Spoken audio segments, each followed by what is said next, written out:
You good to go? Yeah, I'm good to go. Alright then, well, bro, welcome to the podcast. Thank you very much. We're rolling. This is the first time we're properly connecting. Yeah, it's the first time we're meeting the first time. Yeah. You know, we've seen each other's videos. I listen to the podcast all the time, so Sick. I'm a little bit gassed. Yeah, he's got the bars, he's got the bars. Yeah. And do you know what, this is actually really organic because I think we've spoken a little bit over Instagram, but like briefly, Yeah. like, are you coming on the podcast? Can I get you on the podcast? Yeah. Like, you know what I mean? Like just short messages. But yesterday was the first time I heard your voice speaking to me in real life because you gave me a shout. Just like a 4-minute conversation.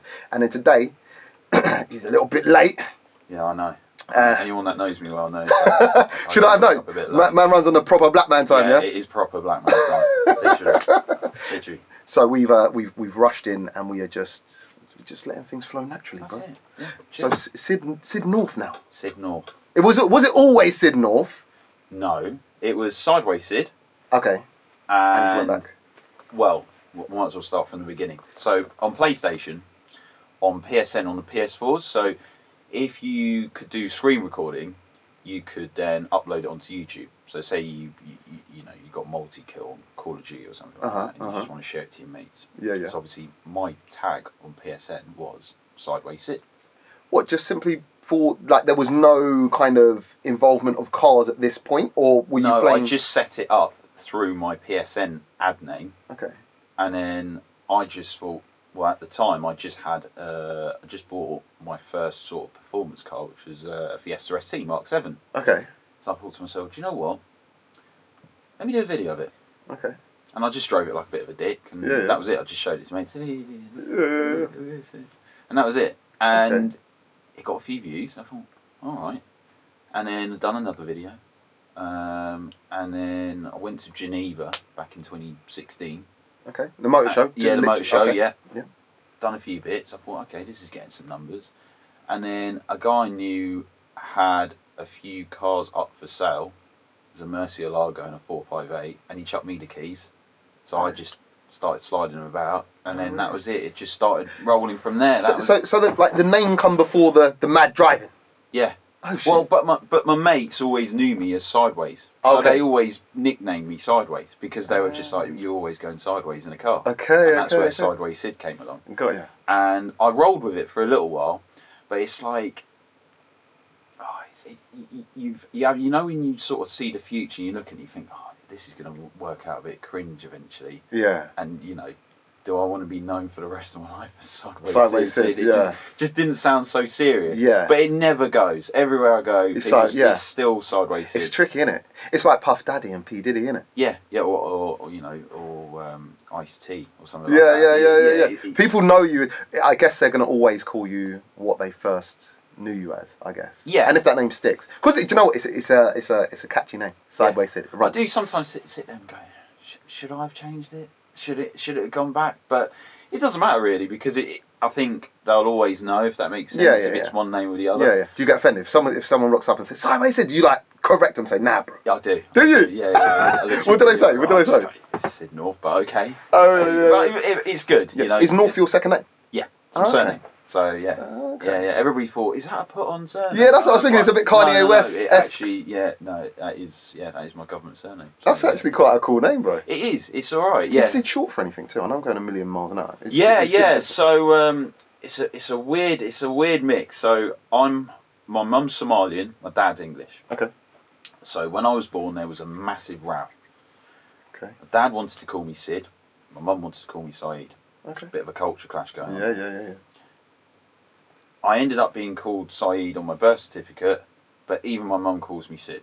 Okay. So everyone calls me Sid. It's so bizarre and strange. I feel your pain. Yeah. Do you know why? I'm not going to tell people, but bro, my name ain't actually Jamie. What? And no one knows this, bro. And you ain't about to find out what my real name is. Well, no, this. This is all coming out. Alright, so my dad's Nigerian, yeah? Yeah, cool. My mum's English. And when I was born, it's like tradition for the granddad of my dad's dad, basically, to name the child. And obviously he is as African as it gets, like, you know what I mean? So I've got a first name. How African is it? Like that sort of... He would speak to you like this. Oh, like and you have this, to let him finish talking before you talk. He is the elder, and you must listen. And if you don't listen, I don't know actually. Do you know what? I've never felt any aggression because you listen. You know, Yeah, there was. you Yeah, you listen. But no, actually, shout out to Grandad because he's really old now. He must be 90 odd years old. I haven't seen him for ages. I've got to set up. Nice. Yeah, he's in his 90s. Yeah, going back to it. So he named me, and my mum and dad never really liked the name, or I don't know if they did or they didn't, but they gave me another first name. So I've got two first names, and then a middle name, and then a last name. And my official first name, English first name, is James. So I'm not even Jamie at all. So what happened is, so my proper first name, which I'm not going to say, we'll let people find out. People know me in it, so someone will find out, is an African name. Then it's James. No one calls me the African name. No, not even my dad. They never have. Like, you know what I mean? No one calls me James. They've called me Jamie. So when it comes to like insuring cars, spelling your name, or let's say supply teachers, back in the day, like you've got your full African, like they'll call me and everyone will be like, "Is that your real name?" Like, and I'm like, "Bruv, like I don't even use it." And I guess going back to it, right? Do you know when you grow up in like an English, school when you're surrounded by a lot of English people, like you know what I mean, white people, whatever, and they've got these English names, you become a little bit, and it's really bad. You become a little bit. I don't know. You don't really want people to know your African name because people make fun of you, like back in the day and things like that. Or you feel like you won't fit in because your best mate might be called John Smith, and then the rest of the class they all got these English names, and your name's you know what I mean? One of them ones. And it's like I don't know. So back in the day, I was a little bit. I wasn't proud of it. Do you know what I mean? Oh really? I wasn't proud of it. I think for most of the time it was just because people knew me as that, or they get the pronunciation wrong and you get pissed off of it. Just call me Sid. Yeah. Just can't be bothered. But it becomes a bit of a night because a lot of people just know me as Sid. Yeah. And let's just say I go away on a manufacturer's launch, and then they look at the passport and they're like, huh? Yeah. And then it's like, and then you got to do the whole explanation. Yeah. And everything. It's just. Bro, you feel my pain then. Yeah, you feel my pain. Yeah, I do. And do you know what? I say pain. I mean, it's such a minor thing, but it's an inconvenience when it comes to certain things. It's a cock up. Why can't you just stick with one bloody name? Exactly. And just get on with it. Exactly. You know what I mean? I need to sort it out. Do you know what? I was actually, so going back to it, I know it's so random and off topic, but since we're there, like talking about that I wasn't too proud of it or anything like that, this is mad. When I was like 10, and that's when you're at your most influential, when you're meeting, like you've got your groups of friends at school and this, that, the other. And I didn't go to a typically, you know, I was saying like a white school or anything like that. I mean, my school was quite multicultural, but I'm 33 now. So we're talking 23 years ago. Like, you know what I mean? There was still a heavy population of the white kids in my school, like, you know. And my closest circle, or my best friend was a white fella. Like, he never made me feel unwanted or anything like that. And he's still my best friend to this day. Like, you know what I mean? And his second name is Dragon. Yeah, so he's got the coolest name. His real second name is spelled Dragon. Dragon. Right? Is that easy? Yeah, just in case I fuck them up.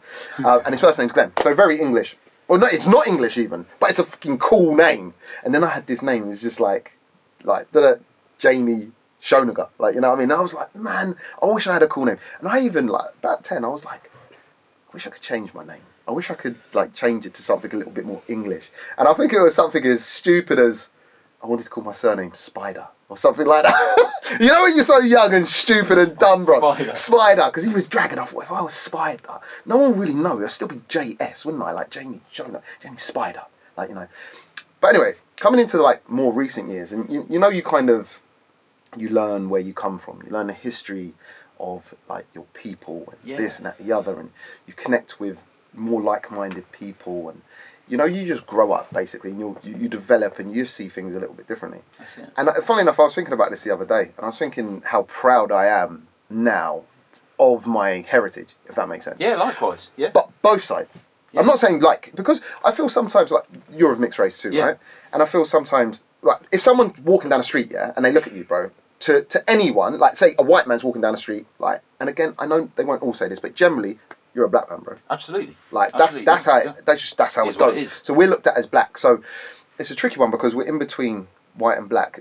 Black, I feel like they accept you, or black people accept you a little bit more. They do. Whereas 100%. the white side is still like they can't see the whiting as much. No. Do you know what I mean? But I fully embrace both sides, and I'm proud of both sides. So I'm very proud of my African heritage, but also my English heritage. Like, you know what I mean? Which I think, like, for a mixed race people, we don't give it enough. We don't give the English side of us enough flowers. Yeah, if that makes yeah. sense. I think I know lots of mixed race friends, and you know they don't really appreciate the other side, their black side. It's just their black side. They see themselves as black, and it's like, well, no, you're mixed. Yeah. Like you've got a blend of everything. Yeah. You're well rounded. Yeah. Like, Yeah. use it. Yeah. And it's great. You know. And do you know what? I don't. Hopefully, you feel the same way as I do in this. But I grew up again. Well, my mum and dad divorced, basically.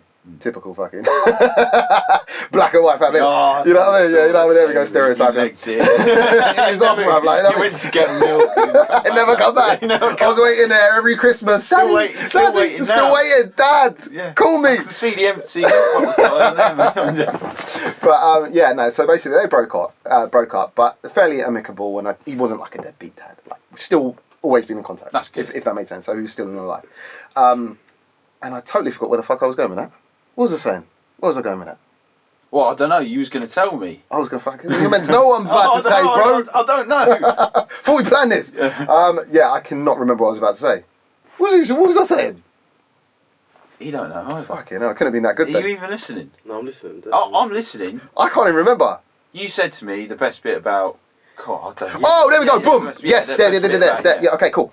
So, I grew up learning the English kind of way of life with the white side of my family. Yeah. How they do things, But then I had the diversity of seeing how an African family kind of conducts their daily life or whatever, and their traditions, and, you know, just growing up in such a well-rounded kind of upbringing. I feel like it cultures you to a point where you're more accepting of others, and you know, because you understand. And it's a little bit like going to a multicultural school. If you grow up with people of all different races, religions and creeds and whatever, you understand in your adult life when certain things are happening and what's what, and you don't... Okay, we're going deep now, but like, for instance, news, you know, you get these headlines that scare people. Like, you know, there might be this, I don't know, like, let's say an Iraqi bomber, like, and they're trying blacklist all the Iraqis, like, or whatever. Do you know what I mean? But you really know because you grew up with Muhammad and, you know what I mean, this brother, this, like, it's good, bro, they're not like that. Yeah, like, they yeah, do just they're some not mad like that, extreme, yeah. like, Yeah. but, you know, if you're living in a small village somewhere tucked away in, I don't know, the hills have eyes areas of fucking England, yeah. Like, when you see this headline, you're like, oh my God, anytime you see a person of colour walking down the street, you're like, no, Yeah, like, you know what I mean? You know what I mean? Yeah, you're going to get your taser out. Exactly. Go at So them. a long way round to basically say I'm proud of my heritage, both sides. Like, you know what I mean? And I'm it's proud the of it. same with me. I've come from both sides, and I've seen both sides, and it's so different, but it's fascinating at the same time. Yeah. And you know, you can pick holes from both sides. Oh, definitely. But you know, it's just nice to be around, and it's the same with people. I've grown up with school with a mixed culture, not predominantly, you know, Asians and Africans and Bengalis, but white people. I've done them all, you know. That doesn't sound. Fuck it, I've No, whoa. Sid's a gallus. Whoa. That came out a bit wrong.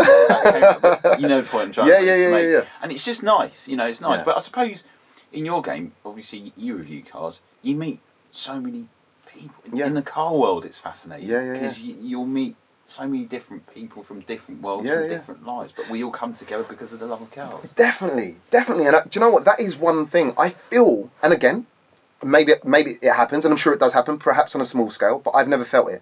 I feel like because of the love of cars, like, and again, it's so multicultural. Like, just going on, like, the people who come down to get on my videos or the people I meet through cars, it's so multicultural. And I feel like when we're together, there's no colours, there's no race, there's no religion. It's what's under the bonnet, bro. Tell me about the wheel, this, that, this. Do you know what I mean? And there is, it doesn't seem like there's any discrimination. But I'm sure there is in some way, shape or form, but I never feel it, if that makes sense. No, I've never felt it. Yeah. I've met so many different car enthusiasts, and, you know, not once do I might feel out of place, because I do sometimes sit there and think, fucking hell, I'm a black guy from Essex. And I'm here sliding someone's 1.5 million quid Eagle.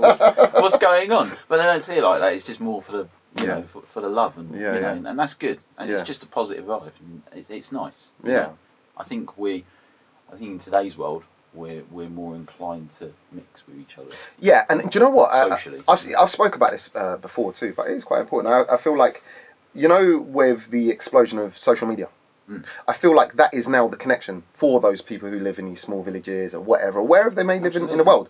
You're seeing people now do their thing, how they do it, and you realise we're all the fucking same, bro. Like, there's TikTok or something. There's a black girl wiggling her bum from Africa to the same fucking tune as a white girl in Sweden, or this, that, the other, or wherever they may be, the Indian girl in wherever. Like, you know what I mean? And I feel like that kind of has, for me at least, and well, not for me because I grew up in a different way. I feel like I kind of already knew, but for the younger generation coming up, they're seeing this and they're like, oh shit, like, oh, I thought you just done that. I thought you guys done that. I didn't know you like do this, like, you know what I mean? So I feel like with the growth of social media, it is bringing the world together a little bit more and making things more, or less alien now. Yeah. Like, you know what I mean? Yeah, absolutely. It's a much more welcoming world. Yeah, I think would hope that's so. the best way I would to hope so. see it. I would hope so. And you sort of see it from car meets. You know, when you go to car meets or something like Goodwood Festival of Speed, you know, you just see all walks of life Yeah. going through, and you just think, you know, this is, well, Chichester, you hardly ever see a black guy. Yeah, you yeah, sort of look yeah. there, you just like, Yeah. you know, Yeah, yeah. I'm going to get lynched in a minute. There it is. Can I even say that? I've said it already. Bro, we're fucking saying it, bro. Yeah, so, this is pretty open. It's Yeah, like, oh, bro, just we say just what do. you want. Yeah. But no, you're right. It's just a much more open world, and it's nice. You know, Yeah. it's nice. You know, and you learn things. And you know, for me, I like meeting people that aren't the same as me because I'm just fascinated by their behaviour. Yeah, like, you know, Thomas Garner, who's shout out to Thomas, who helps me do some of the films. You know, he's my best mate, but he comes from a completely different world, farming background. Yeah. And you know, it's brilliant because I look at him completely different to how he looks at me. Well, he thinks I'm a nutter. But everybody thinks I'm a nutter, but yeah, well spoken nutter. But, Yeah, you are actually. We'll get into that. But that's how it is. But it's cool. Yeah, and I think you're right in saying that. You know, if everyone's the same, it's boring. Of course it is. It's boring, isn't it? Yeah. Like, you know, it's always good to hear of new life stories, tales, traits, and yeah, no, it's good to be different. But anyway, talking about this and like, you know, talking about heritage and things like that. So, where did you grow up? So I grew up in between Essex and East London. Is there a particular place that you can mention, or you got to keep it? Yeah, no, I can. Can I guess? Yeah, go on. Between Essex and East London, I'm going to say Romford. No, so it was more into Essex. More into. All right, give me another chance. You're Chelmsford. Getting closer. All right, Ooh. I'll give you another clue. South End. Oh, Basildon. No, Next to Basildon. Billericay. Give you a clue. It's a bit secluded. Does it begin with a W? Begins with a C. Oh man. And it says island at the end. Oh, Canvey Island. There you Oh, go. okay. Yeah. That's not East London. No. Man's claiming East London, bro. No, because I had family in East London. Okay. And I used to travel back and forth. Okay. So I was in between Canvey and East London. So yeah, so sort of Newham and East London. Okay. Back to Canvey. So literally, see. it's a proper Essex boys place. Yeah, that is. For Ford fanatics and. Yeah, that's right. South, as you say, Southend. Yeah. How old are you, bro? I'm 25. Okay, cool. So you're a slight bit younger. But I used to go down Southend. Southend used to be the spot. And again, but kind of before social media and before. It was Max Power days. Yeah. It was Max. You Power knew days. that on a Saturday night, It you're was going to gonna find kick some off. cars It was gonna down kick there. off. You know Yeah, what I mean? yeah. As opposed to now, like you just go on Instagram, there's this crew, there's that gang, there's this and they publicise when the meets are going to be. Yeah. Back in the day, you just got to, like, your mate would say, oh, You bro, had I've a heard there's a hunch. meet. Yeah. It was a hunch, and you thought, right, something's going down. Yeah. Oh, what's going down? Something's going down in Southend. yeah. You get there, no one knows what's going down. but No. everyone's there. Exactly. So You're just waiting for something to happen. Like, you know what I mean? And that's what it used to be on weekends. So me Yeah. and your man, we used to go down to Southend, and I used to remember going Cole when I was like 4 or 5, and this would have been Sierra Cosworth days Yes, and that bro. sort of stuff. Yeah. And it used to be fucking wild. Yeah, like, yeah. You know, people were doing burnouts. People were, my old man's mate. We'd jump in his car, then we're doing donuts. We're just doing mad. Trust me. And probably shouldn't have been exposed at that age. Yeah, that set you up, eh? Yeah, but it was wild. It was wild, and there wasn't police or shutdowns or anything like that. Everyone just sort of got on. Everyone just sort of had a bit of a laugh because you had that long strip. Yes, where you did. everyone used to just tear it down. It's not anymore. It's got average speed cameras. Oh, has it? Yeah, I've it's had had that average for speed. years. Yeah, it's had average speed cams for the last 6, 7 years. Wow. Now, Okay. Yeah. So, but there's still meets going on down there. Okay, but are they the same, or is it now like the 40-year-olds that used to be there when they was 20 and with probably the same cars and underglow and fucking massive Mac Power spoilers? Yeah, it still goes on. It's just not as exciting as it once is, but there are cars there. You can still have a little walk around. There's just no revving. There's no madness or anything. Oh, really? But where I was on Canvey.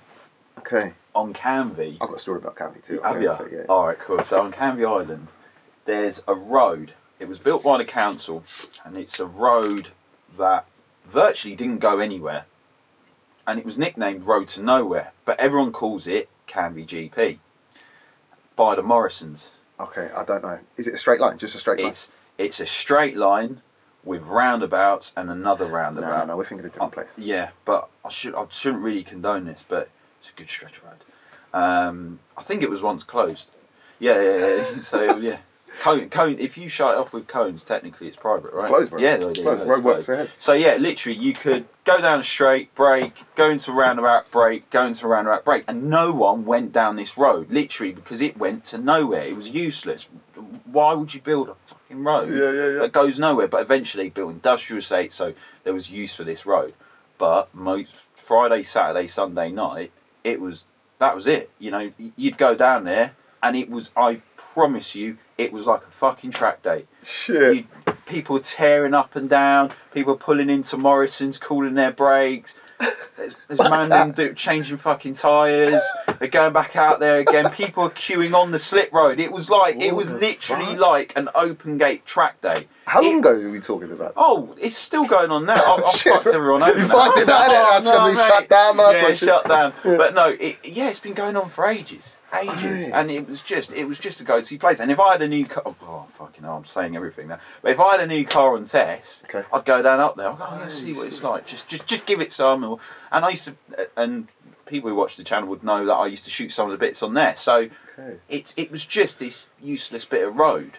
And you always used to look at it and just go, well, if it was useless, why can't we make, almost like the Nürburgring. Yeah. A toll road and let people use it. Yeah. Like, put a curfew, right? Okay, by 11 o'clock, you all have to fuck off. Because, it does get a bit noisy. But that was the go-to place. That's sick. Until the old Bill comes along, we all have to fuck off. But that was the go-to place. Bro, so my little story about Canvey Island, I've only been there once, knowingly. Like, once you can't really... once is enough to go there. Can you drive through Canvey Island by accident to get somewhere else? Or no, it's kind of... it's an island. And it is physically an island, isn't it? Yeah. An island, So this must have been the only place or the only time I've been to that place. And I can't remember how the night started, but I want to say it started in A10, maybe Enfield kind of sides. Yeah. Krispy Kremes from memory. And it was probably going back like... So I had an E92 M3 at the time, and I had that... Manual, bro. Good man. Come on. Yeah. And that was my, like... It wasn't my first kind of modified car, because I had quite a few modified cars before that. But that was, for me, it was my first big litre car. It was a 4 litre, isn't it? And then a V8, right? Yeah. So, and it was my first M car. Yeah. And what an M car to have as well. Oh, bro, honestly. I couldn't believe it. So it was, in fact, it was like, so I had a 325 E92 LCI shaped diesel. 325D. Yeah. And then so at this time I just went mobile. So I used to be a mobile mechanic. I don't know if you know that, but I used to be a mobile mechanic for London Fire Brigade, right? So at that point I didn't need a car to get to work because I had a van and everything. So now I could have a silly car. Yeah, I was like, fucking yeah. So obviously loving the BMs, I went and I found this M3. I bought it from a place on Edgware Road called Cams. It's not actually there anymore, but this amazing space grey E92 M3, and I didn't really know anything about them. All I knew is M3s are fucking sick, right? People will say they're sick, they must be sick. That's enough to know. Yeah, that's enough to know about that car. And when I saw it, I was like, oh my god. So for one, it was the most expensive car that I think I had ever bought to date, which was, I say only, it's still a lot of money, I guess. I think I paid 21 grand for it, but for me, about 7-8 years ago, that was quite a lot to spend on the car, right? And I bought this car, and the matey who was selling it to me was like, I remember him, it was 7 years ago, so it was quite long ago, but I still remember it clear as day. It was some Asian fella, and he was really like suited and booted and like very professional. He's like, look, I just had a good lunch. let me take you out in it, yeah. I was like, all right, cool, let's fucking do it. Because I don't usually do this. Let me take you out in it. Bro, he started this thing up, and I didn't know. Like, I didn't even know what an M3 really was meant to sound. I know it had a V8 in it, and they sound decent from stock. But this thing had, like, exhaust work done to it. It had an X-pipe. It was Evolve Stage 2 tuned already. So this thing sounded like a fucking tuned race car. I was like, oh my God, I can't even believe it's about to be mine, bro. And he's taking me around the road, yeah, and I'm just seeing people's heads snapping when we're going by. I'm like, oh my God, bro. Like, the car was sold. I hadn't even driven it. Car, I fucking bought it, like, you know what I mean? And he took me for a nice little spin in it, and then he was like, all right, cool, you have a go. I was like, bro, you've shown me the ways. He weren't going over the top, but at the time, again, I wasn't. It was a tease. Yeah, bro, he gave me, I know the car can do the business. I'm not about to try and get in this car that I don't know and drive like a nutter just to kind of feel the car. I know the car can do it. So I had a nice little kind of drive in it. It felt fucking so nice, bro. It felt so nice. And that's the thing about M cars too. Again, you might disagree, but I always find they feel special to drive compared to other cars that I had been used to driving before. Yeah. Again, hopping out of a 325 LCI, fucking M Sport, like, you know. It felt like a race car.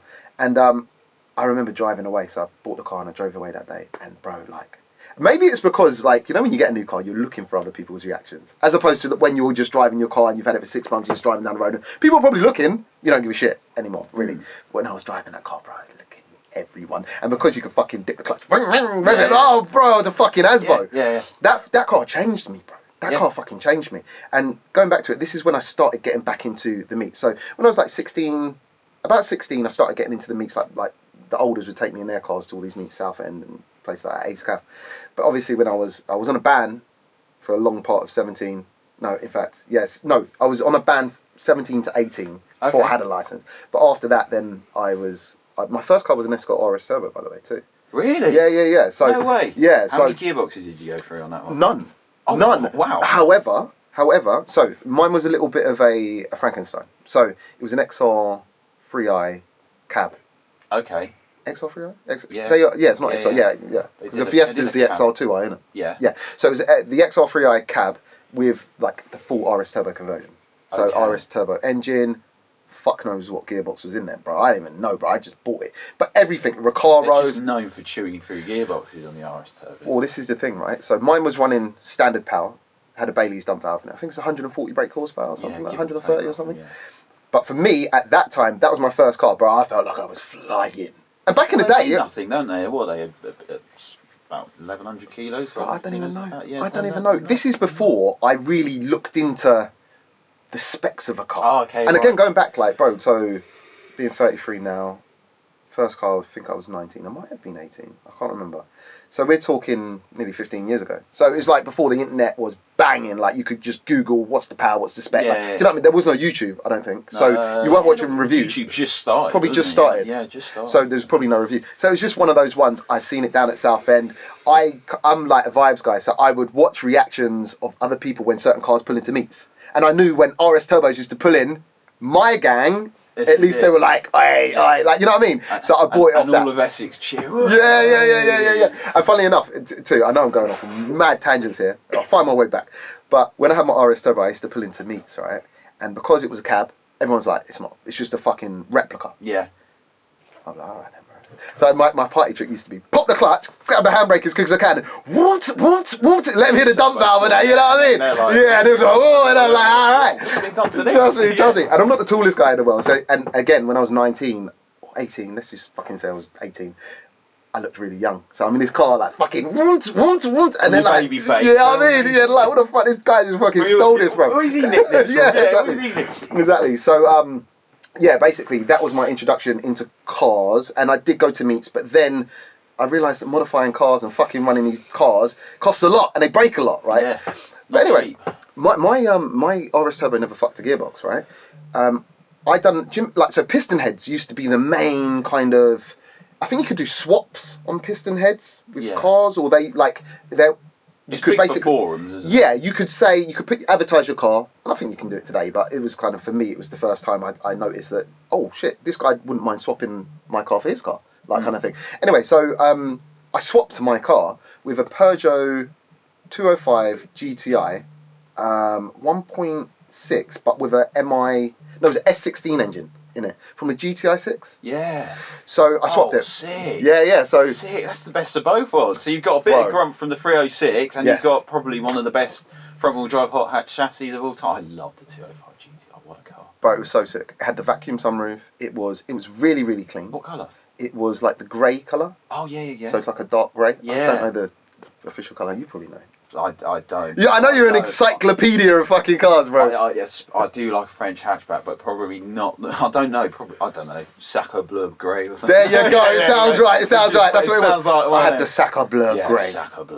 There you go. Yeah, extra blur on there. But yeah, so no, right, cool. So out of the box, they might have been one of the most amazing handling hot hatches of the time. And don't get me wrong, it got down, man. You could really throw it into a corner. Only problem is, it had about 2 ton hanging over the front fucking axle, bro, because of the massive engine in it, and nothing out like the back. So it was so front end heavy. I used to spin the car. I literally spun it like 2 times and never hit anything, luckily. But I had a couple of I times. mean, they are renowned for having snap oversteer, those cars. Oh, really? Yeah, they're renowned for having, crazy lift off oversteer. Oh, maybe Probably I was- a little bit more with.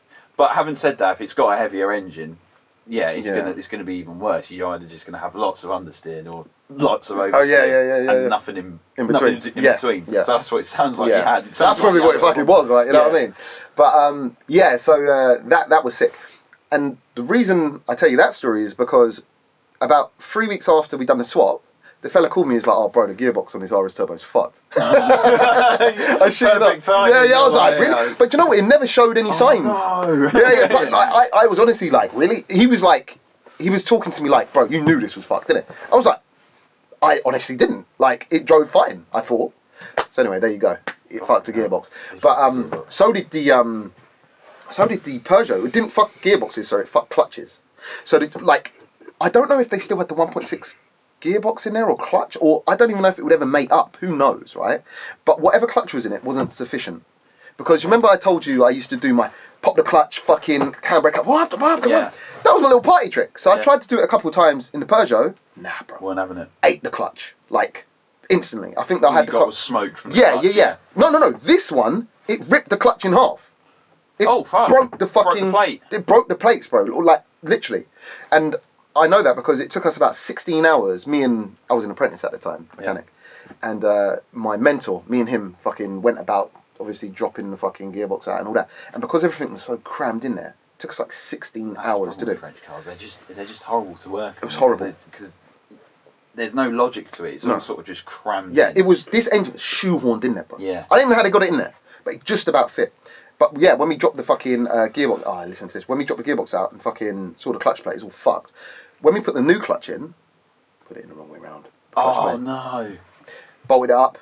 In fact, we finished. We finished. I remember we started after work on a Saturday, probably about, I don't know, 12 o'clock, fuck knows. And then I remember finishing late at night. And I remember I had somewhere to go and it completely fucked it up. And it must have been about 12 o'clock. Got into it after bolting it all back up together, tried to put it in gear, wouldn't go into fucking gear.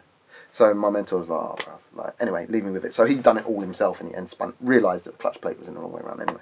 Got it back on the road. But after that, and after all these cars are expensive to run and they never really run right. I had issues with the Ford, not gearbox, but I had issues with it. I bought a diesel Mini, Mini 1. You know, Mini 1D? Yeah, the 1.6 diesel.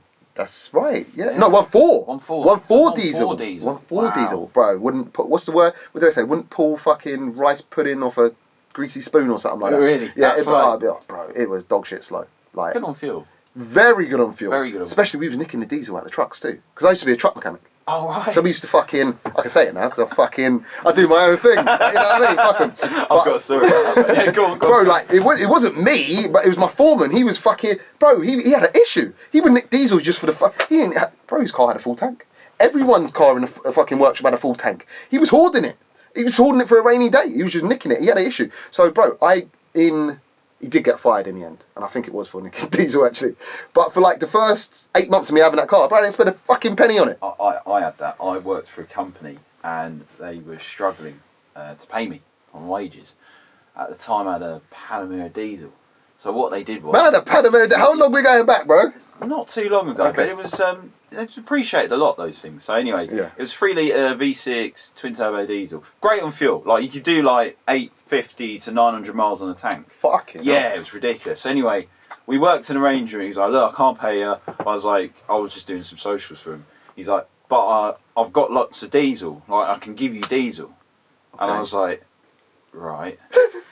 He was like, do you want some diesel? I went, yeah. And like every night I was taking, like, literally take them home back to my mum's, and my mum had a little garage. And it was, I was getting so much fuel, so I ended up getting another job, so I kept that one for my fuel. I was like, do you know what? This is a great opportunity. So it got so bad, like, you know, I had so much. I was like, shit, what am I going to do? So what I then did was go on eBay and I bought a 4,000 litre drum. So man, fucking turning himself into a fuel station. Yeah, it was literally a fuel station because I had all this fuel and I was just like, this is getting ridiculous. So what happened was because he had an agricultural business, you know, it was proper fuel. It wasn't the agricultural. The old red diesel, yeah. I don't want to get dumped. Someone check his fuel tank. Someone dip his fuel tank. Someone's going to dip my fuel tank now. But yeah, what happened was we just used to keep filling them up, and then I'd just sell it to my mates, and then that was it. It was just like brilliant. I've done that. I was like, this is sweet. I used to just go everywhere. I was like, guys, we're going. He's almost just going cruising for no reason, isn't it? Let's just go. It's taking a piss. Yeah, let's just go. And I used to keep like 60 litres in the back in case I run out because I was such a tight bitch. So literally, I used to just like pull over the side of the M1 on the hard shoulder and just get a fucking funnel of diesel and just start pouring it. That's it. I was covered in diesel. Exactly how it fucking stinks too, innit? Yeah, that's the one thing I hate about diesels. We used to siphon it, yeah. So, but bro, there's nothing like petrol in the mouth's bad, yeah. Diesel in the mouth's fucking worse, bro. Yeah, it's bro, I swear I swallowed a bit once, yeah. I don't ask how much of a mouthful I had. It must have been a proper mouthful. Worse, you could have swallowed something. Yeah, none of that. Yeah, mate. But bro, I swear for like an evening, maybe a day and a half. He's gone. No, we don't condone that. Well, for the women, we condone that. Women, defo. We can. Well, if that's your flavour, if you're a guy, like we can. Look, I don't condone that, but do your thing. Look, what you do in your spare time, none of our concern, exactly. Right? So, but for women, do that. Do it. If you don't, you lose respect. Exactly. We commend women who swallow diesel. Diesel. There you go. Diesel.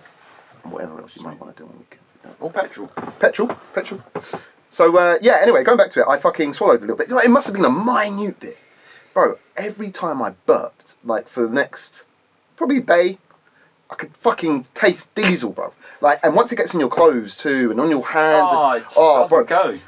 So basically, a funny time actually, because, right, so it was a weird setup in my old workshop. I'm not going to name a company or whatever, but it was a really weird setup because the boss of the workshop sat in like a porter cabin, like, that wasn't in the workshop. But the foreman of the workshop, who was my mentor, basically was the fucking boss because he was a psycho. Like, and for any one question, he was like properly bipolar. So he had like two personalities, like, and it was really fucking weird. He would go from zero, chilled, to bro, like, what the, like, in your face, confrontational, fucking throwing shit, banging shit, like throwing mad tantrums. Like, and this guy was like 50, in his late 50s, right? Very knowledgeable mechanic. But anyway, it was a weird dynamic because the boss was scared of the foreman. And the boss knew he was fucking taking a diesel. Everyone knew he was nicking a diesel, but he couldn't prove it. And I think he saw, like, certain paraphernalia to show that he'd been nicking a diesel. Anyway, I remember one morning early, I was. It might have been a Saturday, and it was like a reduced staff on a Saturday. Anyway, fucking old. His name's Bob. He might even be dead now. Who knows? Fuck knows. I ain't spoken to him in years. Old Bob. He's there filling up a 25 litre container or 50. I don't even remember what it was. Anyway, I remember he was doing it. Next thing you know, the boss has walked in the door, right? But the truck that he's nicking it off is parked behind another truck, and the boss shouldn't have been here on the weekend. So he's ran out and he's trying to act normal, just speaking to him. Meantime, the fucking thing is siphoning away on its own. Like, you know, speaking to him. The fucking thing's overflowed, bro. And bearing in mind, like, these fuel tanks on a truck, bro, they do like 200, 300 litres. Like, you know what I mean, bro? When I tell you, the whole fucking 200 litres, whatever was in there, was on the floor. It came out on the floor. And I'm sure when they were speaking, like, the boss is watching this, like, fucking fluid just coming out of nowhere under a truck. I can't remember where it went, but basically he got away with it. Like, he had this much control in the workshop that he could just, I don't know how he done it, but basically, when I tell you, everyone got the fucking that was like the perk of a Saturday. You come work on a Saturday. Oh fucking hell, I'm gonna G him right up right now. So we used to have to work till 1. Yeah. They clock everyone out at 1, but we was all off at 10. So you come in, you get the work done, you get a fucking tank of diesel, and they clock you out at 1 too. It was like a fucking no-brainer. But in the end, he had to go. He had to go, and he got fired. And when he got fired, he kicked off big time. But anyway. That's what usually happens when you get sacked. Yeah. Because it was like, it was a bit of a weird one. It was like his life. Like this place was his life. He almost lived there. So. Bro, I think he done Christmas dinner there once on his own. Like, he's that kind of dude, bro. So when he got the sack, His life was part of him was gone. Yeah. He was a hoarder, like a big time hoarder too. So like the workshop was massive, but he had his own corner that was, I want to say, 4 times bigger than this room in kind of like square footage or whatever. Just completely hoarded of his shit. Like, you know what I mean? And it also, he used to nick all that. So all these trucks that used to come in, they used to like, they used to be on building sites and shit like that, right? So they would have all the copper. Like, you know, copper's worth money, innit? Like scrap, right? Bro, he'd nick all the fucking copper out of every truck that come in. Mate, he was like a scrapyard in his corner. Like, he had all, like, wheelie bins full of fucking copper, lead. He was fairground. His going back to his upbringing and where he learnt his mechanical trade. And people are going to think, fucking hell, if he taught me, I must be the biggest fucking, like, chancer. But he was a fairground mechanic. Okay. So he worked on fairground. But it was good because he would make anything work. Do you know what I mean? By hook or crook, they used to get the motors running. So, yeah, that's the background. But anyway, going back to the Canvey Island is where we were going, right? So the M3. So anyway, I had a while of diesel cars, like chilled cars. Nice cars, like the Germans, like, you know what I mean? Went through a few of them. So getting back in this BM was like my first introduction back into the game. And this thing was fucking crazy, man, the way it sounded. Rear wheel drive too. So, bro, I used to go to the meets. Shout out to BMW Owners London, I think. So basically, it is what it says on the tin. BMW guys from London. So they welcomed me in, and I used to be the guy who used to tear it up in the car park. They'd be like, go on, Jamie, like, fucking mate, I'm drifting it around the car park, donuts. And anyway, going back to A10, there was a meet, and people were like, oh, so today someone has got the drop on a location in Canvey Island where we're going to be drag racing. Like, the road's locked off, and it's drag racing. I'm like, what the fuck? I'm like, 1, where the fuck's Canvey Island? 2, I'm like, fucking drag racing. They've got a private road. I'm like, what the fuck? So there must have been, bro, I don't know. It felt like 50 cars or so convoyed up, and it was quite late at night. It must have been like 11, maybe even 12 at night. Yes, that's what time it usually starts. Is that when it starts popping? Yeah. So I don't know where this road is. I couldn't remember it, but like maybe across the road from it. It might have been down the road from it. Was like not an industrial set. Like you see, like a retail park. Yeah. I don't know what was it. I can't remember. Yeah, It was so long Morrison's. There's definitely a Morrison's there on the retail park. Yeah.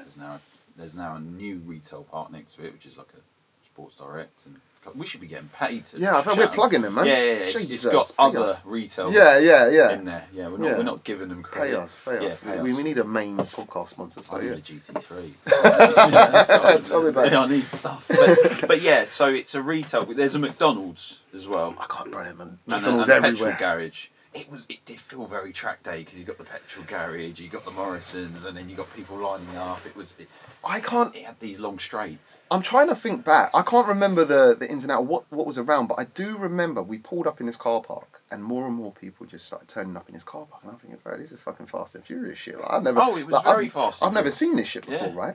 And then the guy who had sourced this private road or found this private road was like, I think he come back and he's like, all right, guys, follow me. Like it's on, like, you know. So it's like, oh shit, okay, cool. So then we drove down some road. Like all it was. It wasn't no racetrack. All it was so 2 lanes, oncoming and fucking going. So 1 lane going either way, if that makes sense.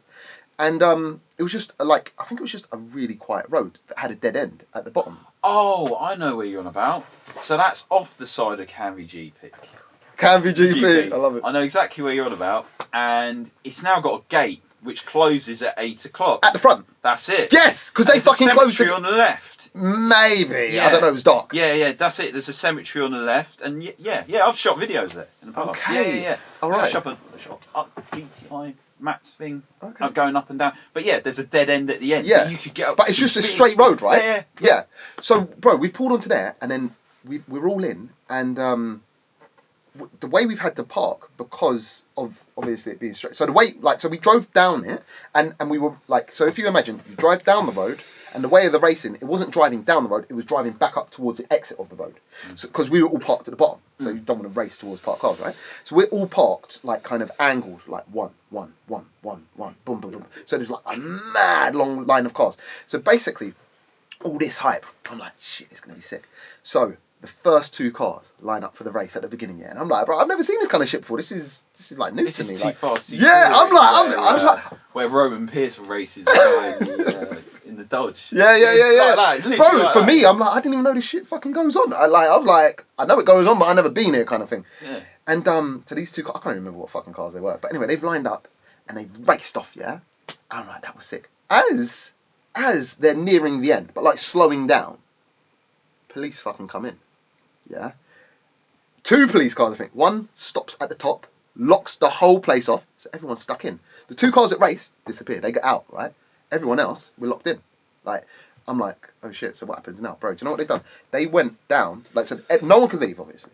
They went down one by one, each car, looked around it, checked the tyres, checked the tints, checked everything. Bro, handed out fines to each and every single fucking person.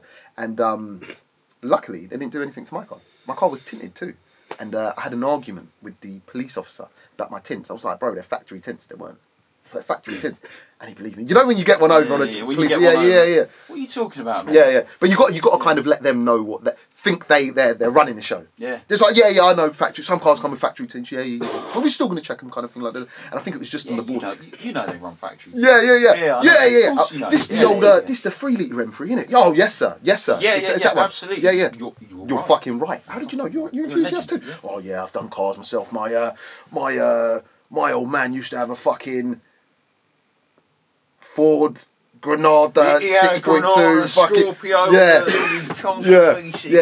Thing used to hit 120 mile an hour. You know, like. Fucking hell, right? was He all used to really- do Ferraris in a straight line. Yeah. You always have to get that white lie where he goes, exactly. I've done a Porsche too. Yeah. Yeah, you don't need one of them. You need a Granada. Exactly. Yeah, so one of those. But anyway, yeah, that was literally my Canvey Island story, and I just remember it because I was so pressured. I was like, bro, I can't get out of here. I'm fucking stuck in it. Oh, yeah. And just watching the police getting closer and closer to my car, and I'm thinking my back tyres were pretty fucking bald too because that's what I'd done. Yeah. But do you know what? We had so much time, yeah, because they were going through the cars with like a fine tooth comb. There's people out there fucking jacking their cars up, putting the spare wheels on, and fucking like, you know. It's that's one thing I loved about Canvey. It was the most petrol-headed place you could go to. Everyone was into cars. Everyone knew each other. Yeah. You know, everyone had a decent motor, but there was fuck all to do. There wasn't any places to go eat. There wasn't any place in the winter. You're fucked. You know, you got the sea and that's it. Yeah. It was the most depressing place ever. Like, but if you had a car and you wanted to go have a play, you could. Yeah. And I remember one night in the summer, I had a GTI Club Sport S Golf, which I adored. Great car. So limited run, no back seats, 310 horsepower, proper bit of kit. Yeah. And they were having a big meet down there. And when I say there were hundreds of cars, there were hundreds of cars. And I literally just rocked up. I wasn't going to get involved. I thought, no. You lied to yourself straight away, though. Yeah, I'm not kidding. But I've done a track day. I was at Snetterton a few days ago. I'm good. I'm clear. Then a Megane R26R rocks up, and Keys are like, "Goes from driver play." Yeah, cool. So we've gone around, and we properly teared it up. Come back in to call our brakes, and we've just chilled. It's just like, we've had a little play. We'll watch the others.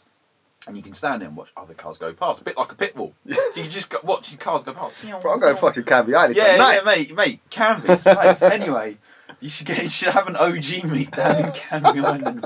Track day, OG track day. But anyway, all of a sudden, fucking police helicopters come. Oh shit. 20 police cars have rocked up, X5 5 Series. And when I say, like when everyone flees in Fast and Furious, yeah. everyone fucks off. We're all going, and literally, I've gone up to a road section, and the old Bill's locked off one bit of the road, and I've looked and everyone's doing a 3-point turn. I've gone, nah, fuck this. I've gone straight in reverse. J-turn, I've gone the other way. And he looked at me and but because there's so many cars, I've just gone. Yeah. But I haven't done anything wrong. Well, I don't think I did. But yeah, it was one of the craziest nights ever. There was helicopters, there was just everything going on, and they were blocking everyone up. Mate, there were body vans, there were dogs. I was like, what is going on? It's just like some weird drugs bus. What the fuck is going on? This is overcalled for. Bro, but because it's an island and there's a seawall bank around it, it adds as an echo. So if they were out, you could fucking hear it. Got ya. And it didn't mind me. I'd slept like a baby through it, but it pissed off a lot of people. So obviously people got annoyed. But it still goes on now. That's sick. And you know, it's such a cool place. Like you know, if you've not been to Canvey Island and you want to go for the seaside, go. Bro, we should be put on a fucking tourist board or something. Like we're helping Canvey Island right now, mate. So you got the Nürburgring sticker. You need the Canvey GP one with some roundabouts. I might have to make that. Make it. We sell them. Make it. But yeah, it was. You know, there's fuck all else to do on that place. Dollars dishwater. You get a lot of property for your money. I will say that. Okay. But that's it. That's it. Yeah, that's it. If you wanted to do anything else, that's it. Fucking hell. But man, I mean. I grew up on, so like that was probably your place. Like, don't get me wrong, as I say, Southend was the spot, but because I'm Northwest London, Ace Caff was my spot, and shit used to go off in Ace Caff, bro. Like the amount of fucking police chases I see, crashes I see, mate. Bro, it was mad. Yeah, when they had that roundabout bit. Yes, the roundabout, bro. They put speed bumps in it now, but the speed bumps don't really do much. But again, they still fuck around. Yeah, no. I've seen, obviously. You're a bit older maybe, but yeah, I've been to a couple of the Ace Caffs recently over the last 3, 4, 5 years. But it's died down though, bro. It's died down. That shit used to be legendary, bro. Rocking buses, rocking police cars, and all that. Bike hits a car. Yeah, everything. I know so many. I know personally. Fights. There were fights. Bro, everything was going on there. It was mad. Just Entertainment Central. Yeah. It was fun watching it from a YouTube perspective. I used to look at it, fucking hell, I want to go to the Ace Caff. People just waited on that roundabout for crashes, and they usually got what they fucking wanted. And then you got the fucking bikers trying to pop wheelies, and always someone's stacking it. But good memories. But going back to right. Obviously, you've been in the car game quite a while, and you're not that old. You're 25 years old. You're still a young man. Yeah. Like, you know, I'm not saying I'm an old man, but you're relatively old, and it seems like you've had like an extensive car history, and also you're very versed in the kind of, well, anything automotive, like, you know what I mean. And I just want to know, like what was your first car, firstly? My first car was a Volkswagen Up. Okay. Did you make a video about it or no? Because you've made a video about an Up. I'm sure you have. I have. It was an Up GTI. Okay. But it weren't my Up. Okay. My Up. This is way before I had a YouTube channel. Okay, so it was just I had a VW Up. It was a high up. Nothing special. It just got me from A to B, and loved it. It was a good little car, and it taught me the basics of driving. Just understeer, oversteer. Yeah. Handbrake. It had the best handbrake. Oh, did it? Car to this day. Like a fucking Hydra, yeah? Yeah. So obviously you couldn't fully turn off ESC, so you had to pull out the ABS fuse, which then disables the traction control. Good man. That's how you know sideways is a proper send man. Yeah, Sorry. No worries. But literally, I learned proper driving from it, and it was great. You know, 75 horsepower. You had to wring its neck to get it going everywhere. You was driving on the limit all the time, and that's what I loved about it, without breaking too many laws. Yeah. And it was just great because you could just feather it, and you know, if you scrubbed speed off, you had to build it all back up, and it was just nice. You just felt like you was on the edge the whole time because it had skinny tyres. And I loved it. I really loved it. I loved driving around. Cost nothing to fill up. At the time, 20 quid would give you 3/4 of a tank. Yeah. You were solid. Yeah. Just went everywhere. Yeah. And then literally had that. I've had quite a few cars. Yeah, but when did it get crazy? Because you've had some serious cars, right? I've had a couple of bits here and there. I've had a couple of bits. Do you know when I first first started paying attention to your stuff? I feel like you had a GT4. Yeah, Cayman GT4. How did that come about, bro? That was only about 3 years ago. Yeah. Because I was coming into the YouTube world, and I was just noticing a lot more. So I love Porsches. Good man. I love Porsches. There's just something about them. I can drive everything. I love everything. I don't have a specific bias to certain cars. I'd love to have them all. I'd love to be like a Jay Leno, just have a bit of everything. Yeah. But for some reason, every time I jump into a 911 or a Cayman or something, I feel like I've come home. It's just like, you know, when you've been away for a while and you come home, Yeah. you're at home. Yeah. You feel like that's where you belong. And that's what it's like driving a 911. That's where I belong. And I just wanted to own one. Yeah. And I thought, do you know what? Being me, young and stupid, I'll put all my money into it. Yeah. And I thought, fuck it, I'll just go finance myself, strap myself up to the hilt and get myself a Cayman GT4. And I loved it. Daily drove it, did track days, slid around. I bet that car saw some fucking action, It boy. saw some Being action. you as the owner. It saw some action. But that's what they're built for. Yeah. That's what they're built for. Any issues with it? No, nothing at all. It was bang on. It was bang on. Had a Cayman R, had a Cayman GT4, had another Cayman GT4. So yeah, I've gone through some Porsches. And you'd still say a Porsche is your car, like as in like your brand. If you had one brand, a go-to brand to, let's say you can only drive this brand for the rest of your life, what would be the brand? Oh, As I know it's a very hard one, isn't that's it? hard. Grown to like Astons over the last few years, you know. Ooh, that's it. Oh, you're getting old now, sir. Yeah, I've always liked Astons. It's probably a Bond thing, but if it was the one car I had to drive every day and be happy for the rest of life, it's probably a manual DBS. No way. Yeah, That is very interesting. yeah, I really like that car. Are you like a tuner guy, or are you more so like out the box appreciation car guy? I'm a bit of everything, mate. I think predominantly the content I was making was standard featured cars, Yeah. but I love, you know, modified cars are cool. It's just great. You So know? what's like the biggest horsepower car you've been in of interest? I think the most amount of horsepower I've done. I was lucky enough to drive a Veyron Oh fuck. off the There record. you go. He fucking wins. Oh yeah, Shit. off the record. And What, like in anger kind of? yeah, drive? yeah, in What, anger. on the road or? Yeah. Oh my god, bro. I That's can't living.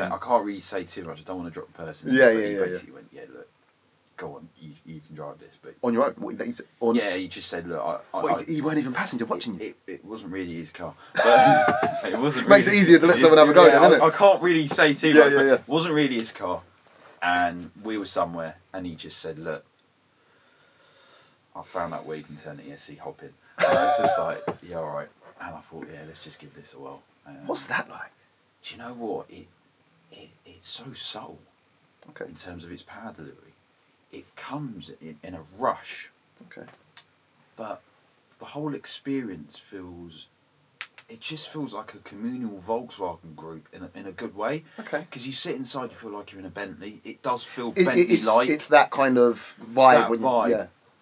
But it's the confidence it gives you in terms of exploiting 1,000 horsepower, because 1,000 horsepower is a lot. And Yeah, when yeah. you jump into A something factory like, 1,000 brake factory horsepower. 1,000 horsepower is Yeah. ridiculous. Yeah. But it just deploying it, the way it sort of just builds was crazy. And I remember coming out of certain corners and I just pinned it. Yeah. And it was I was getting Was it squirrely? Or? No, it was so planted. At first, it just wants to understeer, and then you got to get a bit aggressive with it. So you start. So I was like, "Fuck, you know, I Bro, can't." you're brave, bro. Yeah, Man's 'cause getting I've aggressive got- with someone else's fucking Veyron. Yeah, I know, and I know it's a bit disrespectful. No, it ain't, bro. Probably no one probably drives them like that. Exactly, and I'm thinking, do you know what? I probably will never get the chance to drive this. So if I'm going to drive this, I've got to make this fucking count. I need to say I've skidded one of these. So he's gone to me, bro. I was like, he's like, do you want to try and skid it? I was like, mate, I'm not stopping this car until I've got a skid out of this. I've gone into this corner and I've pitched it in on the brakes, and the fucker's just snapped out, and I've just pinned it. And all 1,000 horsepower deploys 4 wheels and literally just goes straight off. Oh and my I was like, God. yeah, I'm happy. Yeah, What the That's hell? the car. Bro, if anyone was to have seen that, as in like a normal person, Someone like, saw that bro, on their way to work. Probably. that would have been like the most Yeah. epic thing ever. Like, can you imagine explaining that to someone? Bro, I swear, this morning I saw a fucking Bugatti going sideways, and I think it might have been Sid driving it, and then he tore off. Like, bro, that's like a fucking mirage. I know. I'd have been like, because I saw one. No, I've seen 2 on the road. Yeah. But every time I see them, I'm like, am I seeing what the fuck I think I'm seeing? Yeah. Like, and that's just them driving slow. Let alone one come around the fucking sideways on opposite. Sorry, come around the fucking the corner on opposite lock or whatever. Yeah. Like, you know what I mean? But when you jump into something like that, I've got this thing It's almost like a fetish. I love taking something really expensive And fucking it up. fucking it up, yeah, and just doing dangerous shit in it because that's what people want to see. Sid is not driving any of my That's cars now. There we go. That's it. But you know what it's like. It's cool. It's what people like to see on camera. It looks better because most of the time you see a Veyron being poodled at 20, 30 miles an hour, and don't get me wrong, it's their car, it's their choice, that's how they want to do it. I fucking wouldn't. Yeah. I'd There's no point how you take it. You've got to exploit the car. Yeah, exactly. Why? Otherwise, why's it got 1,000 horsepower? If you just want to go flex and just chill and cruise, buy a Rolls Royce. Exactly. No, you're right. You know, just get a drop head. But they are now like a fucking willy waving accessory, aren't they? That's what it is. Really, isn't it? It's what it is. because you can afford one. It's a lot of money. But it's more of the engineering exercise of that car, isn't it? You know, 10 radiators, 16 cylinders, 4 turbos. You know, magnesium wheels and all the silly things that go along with it. Yeah. So, you know, and the boss of Volkswagen before end of his sort of career was like, I want to make a car that can go 250 miles an hour. Yeah. But then you can take the missus out for dinner and I think that's the amazing thing about it, isn't it? We get these tune cars, and a lot of the time, don't get me wrong, there's some exceptions, but they do one thing. They do, as opposed to everything, like, you know what I mean? You know, but then I enjoy it because I am filming more tuned cars, and it's nice because you're on that hunt to find the right one. And that's why we do it, because they all behave a bit differently. But it's nice to jump into something that's a bit raggo and a bit unhinged and a bit just 100%. 100%. Not normal. You've got to have that. Yeah. You can have one and you can have another. It's a balance, isn't it? Yeah, and I think that for me that's what really attracts me to like the modified scene. I just love people's creations. I love like seeing something that shouldn't be and it is, and it's like, fuck, bro, like it works, and sometimes it only just about works in terms of it fucking goes fast, bro, but you only just about made it around that corner. Yeah. And this fucking thing don't stop. But it's character in it. Everything's got its own character. It's a bit raggedy. It's like, bro, like if the MOT man was to stop us right now, we know your car's getting towed away. It's that kind of shit. I love that vibe, like, you know what I mean? Yeah, but at the same time, if a fucking Lambo pulls up next to us, we're smoking him. Same. Do you know what I mean? I love that. But I love everything about cars. Certain YouTubers, certain people have a specific like for cars. It's just supercars for them. It's just hatchbacks for them. It's just JDM. It's just German. I can appreciate everything. I geek out of everything. This morning on the way down, I saw a Renault Aventine, and it was the 3-litre V6. Remember that? I don't know what that is, bro. You know the two-door Espace? Oh, yeah. I know what that is. Yeah. Yeah, the two-door Espace. They're 3-litre V6. Yeah, 3-litre V6 in them. Yeah. And you don't see them on the road. No. And I'm like, wow, it's the Renault Espace. Yeah. My mate's just like, what the fuck's wrong with you? They were made famous because of Top Gear. They had I'm sure on Top Gear they'd done something. So one of the episodes of Top Gear, I think what they did was, it's funny enough, that was a modding episode. Because they were talking about, how the UK spends billions in modifying cars. So they thought the Top Gear producers gave them a Renault Aventine to see if they could go around the track faster than a Evo 10 Mitsubishi. Fuck yeah, no, bro, you remember this Yeah, shit. that was it. Man. So I think they deliberately fucked it up, because I reckon they could have made it work. Yeah. I think they did tyres and brakes, and then they gave it a bit more horsepower, and then they gave it a front splitter, which was fine. And then they put an F1 wing on the back, which didn't fucking work. And then what happened? Oh, the front splitter was made out of MDF, and then it caught fire. Top Gear stuff. Fucking exaggerating everything. But I think it went slower in the end. But fair play, they got this Aventine to sound pretty good. But I saw that on the road, and I can appreciate small things, So if I see a Cadillac DeVille, I'll be like, oh my god. Yeah. But then at the same time, if a 997 GT3 RS Gen 2 Metzger 3.8 goes past me, in slate grey with red wheels, I'll be like, oh mate, do you know what I mean? Is that what you want? Is like, remember we mentioned GT? You want a GT3? I love GT3. Would it be the 997.2 though? No, it'd be a 9912.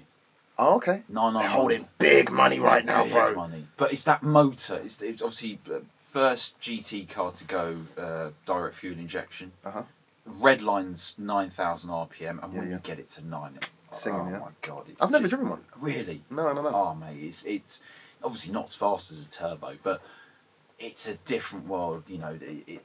It's more of an experience than the actual performance in myself, and it's just more, I heard, and I might be wrong, and you'll be the perfect person to tell me, but don't people rate the GT4 over the GT3? Or maybe the GT3 RS is a different level though. They do. I mean, in hindsight, people rate the GT4, the Cayman, over a 911 because obviously the engine's in the middle, it's more balanced, but obviously Porsche deliberately don't make their car faster than the 911 because no one would buy 911s and then it gets made redundant.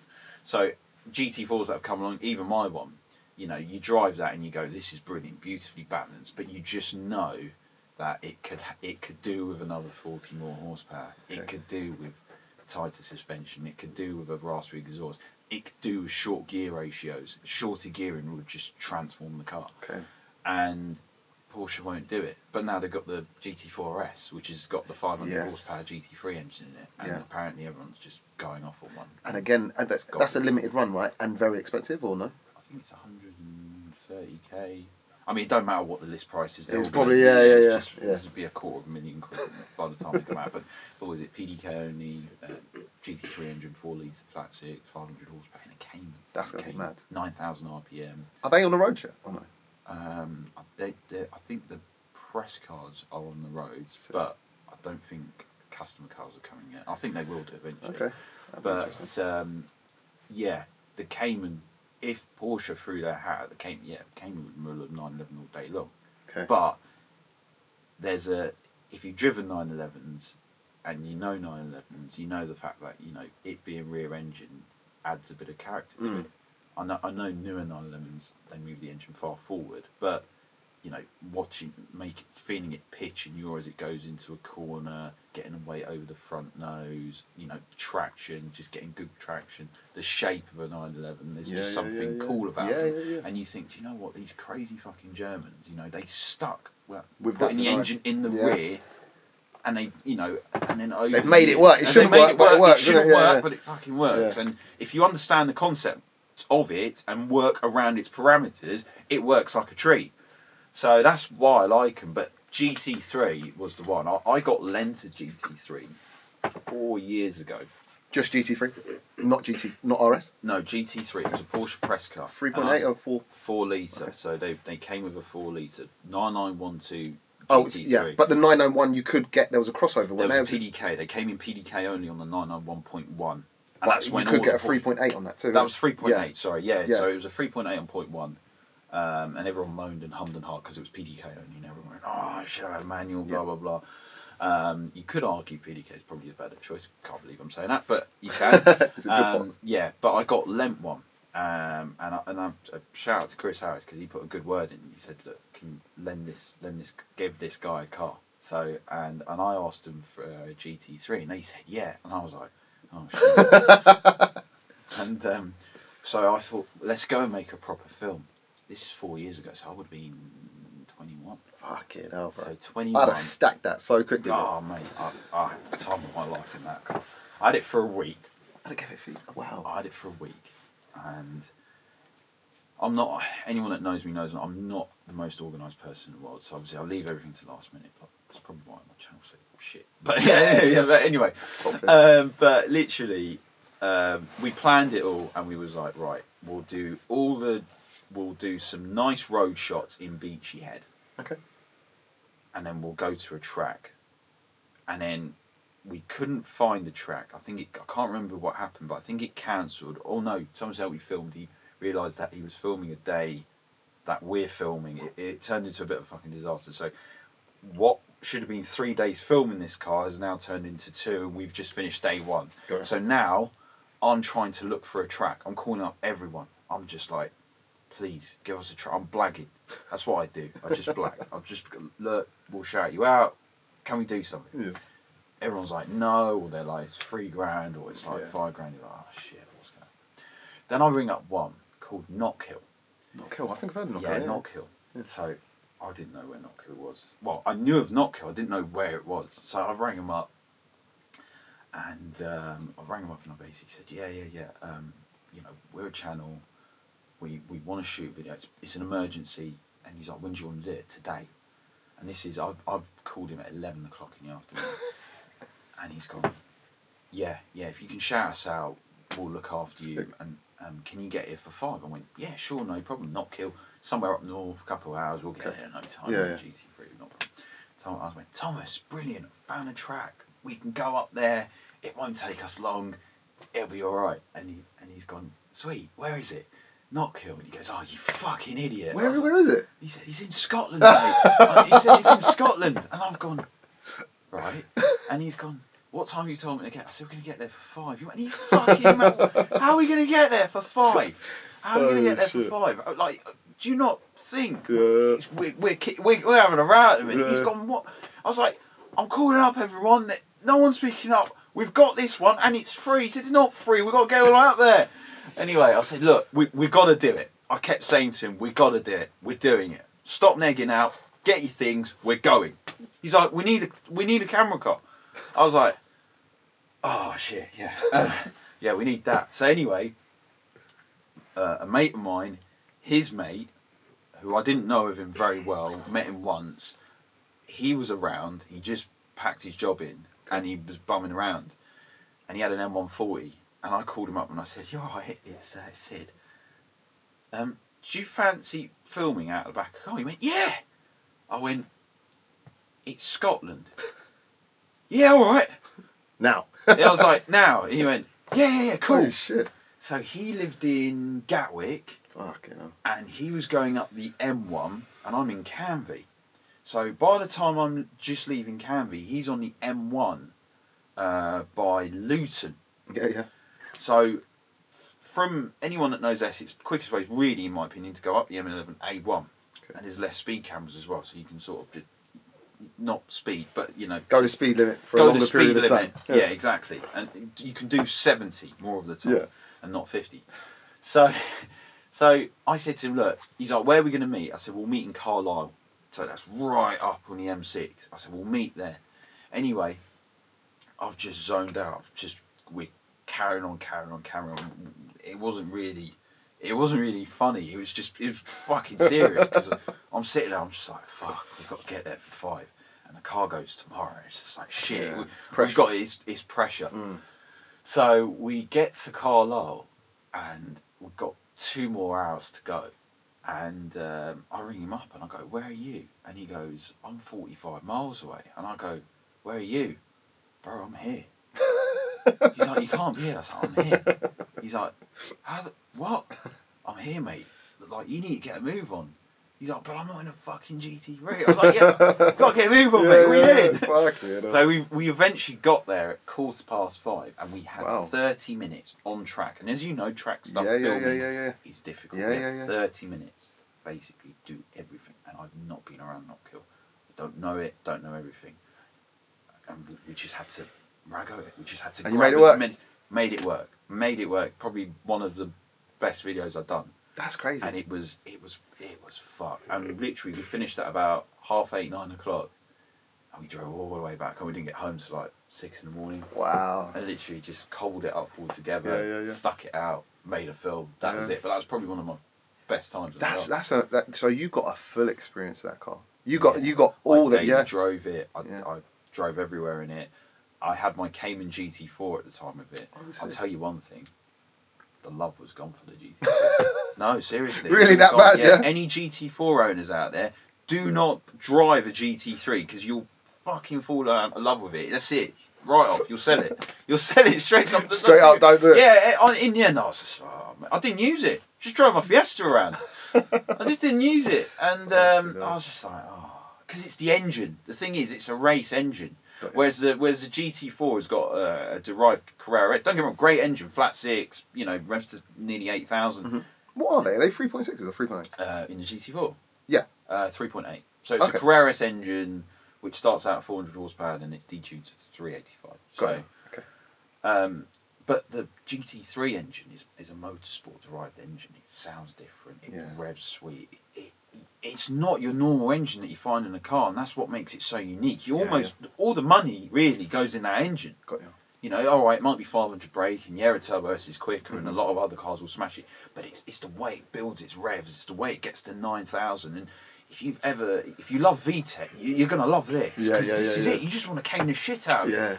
And that with a manual box, oh fuck no, it's just great. Mind blown, yeah? Yeah, it was mind blowing. So I'd done about 3,000 miles. Fuck it, you probably gave that back. Where the fuck have you been? They weren't happy. They weren't happy with the state of the tyres. I am sorry about that. Yeah, no, but it made a great video. Yeah. And that was one of the best times I had in a car. Do you know what I realised, right? Yeah. So you casually threw in shout out to Chris Harris. Yeah. Bro, you're kind of... See, this is the thing about you, right? I think what your channel needs is consistency, yeah? And I think you'll be fucking flying. Yeah, that's what everybody says. yeah, because I like your videos, and bro, like when I speak to you and when I watch your videos, I'm like, I'm watching a journalist. Like, this guy fucking knows what he's talking about, but he sends the cars too, like, you know what I mean? So it's a nice balance, like. Yeah, we'll do some boring shit, and then we'll slide some cars around, and that's sort of why I got into doing videos.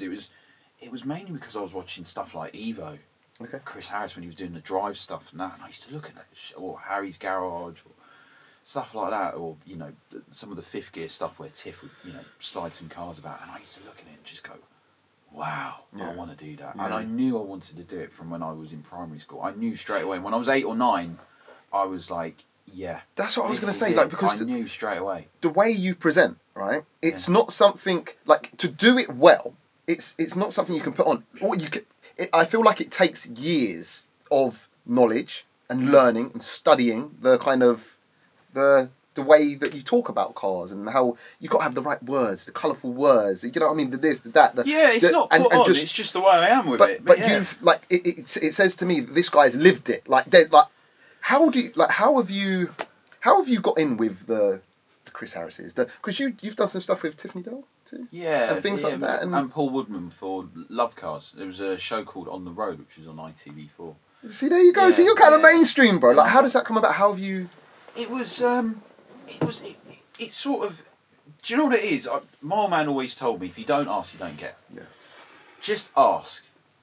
Ask, because all they can say is no. And what's wrong with saying no? Yeah. Say no, you say no. There's nothing offensive about it. And I think with Chris, I don't really. We don't know each other. You're not boys. No, we're not boys. But I like his shit. And what happened was, I think we messaged. He messaged once about me sliding a Club Sport S or something like that, and just saying, "Oh, that's good." And then I messaged back, and then he just read it and didn't reply. Well, okay, whatever. And then bizarrely, I think out of nowhere, he said to me like, I was picking up my I remember that I was picking up my Cayman GT4, and it was the night before I'm picking it up. So I'm a little bit like, new car day. Yeah, You never sleep. Yeah. It's never right. And he goes to me, I think about 10 o'clock at night. He goes, "What are you doing tomorrow?" I said, "Pick up my car." He goes, "Right, come to Landau. I've got GT2 RS was 9912 GT2 RS. Jesus it wasn't even Christ. out. That's my dream car. Yeah, so it was on German plates. This is fresh. This is what 2017. So this was they unveiled it at Goodwood. There's no customer cars. This is fresh." And he said, "Look, just come down and I'll take you out in the GT2 RS." Landau's fucking 4 hours away, 5 hours away. I thought, yeah, all right. So I've called it. Okay, I was like, "Sorry, I can't come. I'm gonna have to come another day." No. So I've gone all the way down there, and I fucked it up. Sometimes a bit of a drip, because he said meet up at Bristol, and I'll meet up at Bristol. But then he's already said I'm at Landau, but I'm already at Bristol. I've fucked this. I've fucked this right up. So I've got there at black time. You can see she's looking at me thinking, what the fuck is this? But and he's just taking me out. He's just literally taking me out for a fucking hoom in his GT2 RS. And it's Chris, isn't it? Yeah, So he knows what bro, that's fucking legendary shit, right there. Yeah, it was just legendary shit. And we just had a chinwag about cars, and that was it. And then we got a picture. I took something on my phone. He was just hooning around the track. That was it. Okay. Everybody thinks, oh, you're best mates. Everybody thinks we're best mates, and we're doing shit together. It wasn't. It was just he was fair play. He didn't have to do that. Yeah. He just went, yeah, just come out in the GT2 RS. Yeah. And then that's how I met the guys at Porsche, and that was how I got the cars. That was literally it. So I commend that to him in terms of that. But it was a cool day. It was. I only spent like an hour or something. I've done fucking 10 hours driving. Yeah, but you know, it was worth it. I was like, of course. You know, it's it. And we just went out in this GT2. It was fucking greasy that day. I remember that. GT2 RS Cup 2. What's GT2 RS like? Yeah, banging. On the track, Yeah. Is it that step hard. Better than the GT3 RS? You'd hope so. Or it's quicker. I'd assume it's quicker and it's much more aggressive. It's just much more aggressive in terms of the way it goes, and it's not quite as snappy or as Widowmaker, because obviously GT2's got a reputation being called Widowmaker from the 996, and the engine. It's not like a 911 turbo engine that's just been breathed on. This is being fettled with by the What about GT 700 brake? Yeah, 700 brake horsepower, magnesium, everything, carbon bonnet, blah blah blah. So yeah, it's a proper bit of kit. Like it's savage, and and Chris is just fucking hooning it, just everywhere, just transition. I was just like, this is sick. Serious, and then that was it. I was like, oh, that's cool, Tom. And then I just stuck a picture up on Insta, and that was it. Sick. But yeah, I've got to work with some cool people. Yeah. Which is nice. Are you still connected? Like, is there anything on the cards mainstream wise? And what do you think about mainstream shit? Do you think that's? I like it. Yeah. Do you know what? I'd love to. I love creating films. Like a bit like hour long. You remember those Clarkson DVDs that he used to do back in Christmas? Those 1 hour shows. Yeah. Of course. Yeah. I'd love to do something along the. Not obviously, don't want to rip off Clarkson, but my own thing of that, but a film about it. Yeah. Or Evo Cardier or something like that. Yeah. So I love creating stuff like that, and Thomas, who's like basically my left wing in terms of camera stuff. We love creating shit like that, but as you know, that platform it doesn't work for YouTube. So when we do it, we just do it out of our own love. We know we're not going to make we don't make money out of it.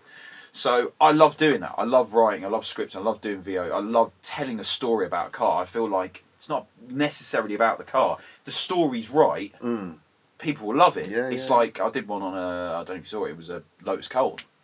And I think I have caught that. That's actually the one that's kind of the main video when you click onto your channel. Yeah, right? I think it's the main one. Yeah, and it was just a story because the car is, that car caused a ruck when it came out. 177 hours. And they tried to get it banned. Yeah, it got banned from Parliament because what happened is robbers would go nick it. There was one called 40RA which went around doing shop ram raids and was nicking 30 grand worth of booze and whatnot. Do you know someone's still got? So I heard that story. I don't know where I heard the story. I might have heard it from you. I don't know if it's a story that's been told quite a bit. So I you can reg check a plate. Yeah, bro, that plate is still on a Lotus Colton. Yeah, it's hidden somewhere. That's mad though, isn't it? That's what I've heard. I've heard this car is it's like. It's like Boogeyman, isn't it? It's just you just don't know where the fuck it is. Yeah. And I've heard stories and people go, I know someone. It's like Banksy, innit? Like, I might know, I know who Banksy is. I know where that Colton is. But obviously this thing outrun a helicopter. The police were pissed because they were like, Vauxhall should really have given them Coltons. Yeah. But they got Senators. And they were quick, but they weren't as quick as a Lotus Colton. So this thing was just going around causing shop ram raids. So, and everybody thought, well, why does a family saloon car need to do 177 miles an hour? It just doesn't. And they tried to ban it, and they failed, and Vauxhall kept on selling them. But obviously the insurances were astronomical. The car was too expensive, but it was a good fucking car. Was it actually a good car? Yeah, it's a great car. It wasn't just a straight line car. No, mate. It was alright. It leans a bit, but for its time and what it is. Fucking hell. Yeah. Like, What year were they like? 1990. Okay. 1990, I think 1990 to 93 they did them. Okay. But, twin turbos, uprated intercoolers, limited slip diff. Fucking hell. Are they front wheel drive, yeah? No, rear wheel drive. They're rear wheel drive? Rear wheel drive, man. I didn't know. Okay. Mate, fucking hanging that out. I was brilliant. Because I used to play this car on Gran Turismo. Fucking Gran Turismo was the game where I played it. I was like, I can't. I'm never going to be driving this. And then when I did get to drive one, it's the very car I've read in magazines sitting on the bog as a kid, and I'm just like, fuck, I'm in this. And I'm hooning it. And they've told me not to hoon it, but of course. Yeah, but it was great. And we told a story about it, and it's great. We did one, and I did one on a Eagle Speedster, which was probably one of the best cars I've driven because obviously it was you know the no slung Jaguar E-Type. The Yeah, one yeah. During the Monte Carlo drove years back. Yeah, yeah, yeah, vaguely. It was yeah, that yeah. very car. Okay. And alright. I remember ringing up Eagle and I just said, "You're right, Sid, can I have a car?" And Tom says, "Oh my God, they're not giving you a car." And literally, and he went, "Yeah, we'll give it to you." So I thought, all right. And I said to Thomas, I said, "Got an Eagle." He went, "I don't believe it." He's like, "Get this on an email." You're capping. Anyway, we did. We got it. And we shot it, and we done a really beautiful film. We shot it over 3 seasons. We filmed it in summer. Okay. Then we got busy, and then we filmed it in autumn. Okay. And then we filmed it next year in the spring. Because Jesus there was a Christ. lockdown in between it. It was Okay, 2020, okay. so there was a lockdown in Yeah, between yeah. it. And the video done like 4K. Bro, that's just how it That's goes, just isn't it? how it Bro, goes. but had you fucking, I don't know, recorded something on your mobile phone that was the shakiest, shittiest fucking video ever, it'd do a million views. Wind in the Yeah, audio, yeah. you can't hear what's Yeah, going yeah. on. You get 10 That's just billion how views. it all is. Yeah. But I don't care, because the way I look at it is it's still something I enjoyed doing, Yeah. I enjoyed making, and sometimes you sort of have to let it go past you, because it can get to your head sometimes. We've all been there, any content creator will go on YouTube shooting and always checking what's Of course, going bro. on, what's it Fuck like. it, I live that shit, man. Exactly. Literally. And sometimes you just got to tell yourself, look, it is what it is. Yeah. You know? Yeah. No, I've had videos like that, bro. And again, it might be as creators or egos. We're like, bro, that fucking deserved so much more. And a lot of the time they do, They do. but it's just not right for the platform, or it's not. No. It's not what your subscribers tune in to see, perhaps in like or put together like that. So you just got to take it on the chin and just keep it moving. Yeah, you just keep it stepping, keep it moving, but it's there. Do you know what I mean? It's nice to showcase that. Look, this is what we can do Of course. if we want to. Yeah. But we're not going to. Yeah, Not exactly, anymore. exactly, Fuck yeah, that. yeah, No, doesn't make sense. Not unless someone wants to pay us. There you go. In which case we can. We can. We can do make it work. But I've always been fascinated by testing cars and just seeing what it's like and having my own opinions. But I like doing everything. I don't like just doing new cars. I like doing older cars. I like experiencing modified cars. Just anything that I can get my hands on. Yeah. It's a fascination to me. So, and it's nice because sometimes I don't know every car, so it's nice to educate myself on it. Yeah. So now then I'm sitting there reading magazines and finding out bits about it and finding out interesting things like, and to me that's exciting. And also from an audience perspective, it's quite cool. So there's a young guy driving an old car which should think it's going to be shit, but really kind of likes it. Yeah. Or but then all you do is you just take yourself back to that time. Mm.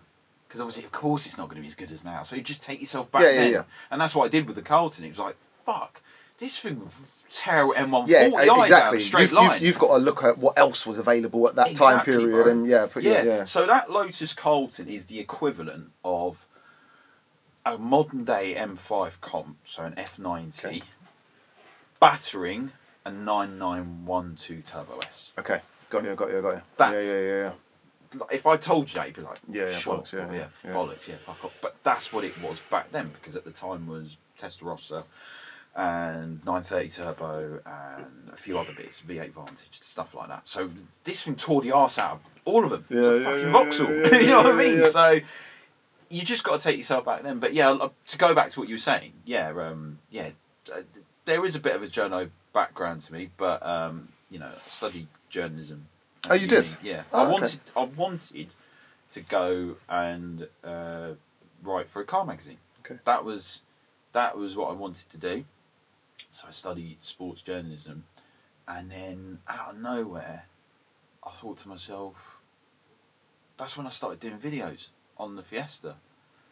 And it sort of just took off from there, and I got to meet some cool people, and it sort of just took me from realm to realm. But I never treated it serious. Okay. It was always like a hobby. It was just fucking about. It was my escape from work or shit. Yeah. It was just like, great, I'll go make something, stick it up, cool, Yeah. whatever. I never thought. I'm a normal guy. I just go out, make videos. That's it. Yeah.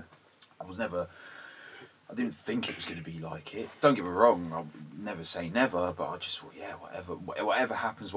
I didn't take it serious. It's your passion at the end of the day, exactly. so you're having I love fun doing it. Like, you know what I mean? Yeah. I love doing it, and it sort of just grew, and it's now at 60k, Yeah. and I sat there the other week and I thought to myself, if this is what it could grow, because I know some people struggle, and fair play to them, they're grafting, and it takes a lot to get to wherever subscriber rate you are. Yeah, definitely.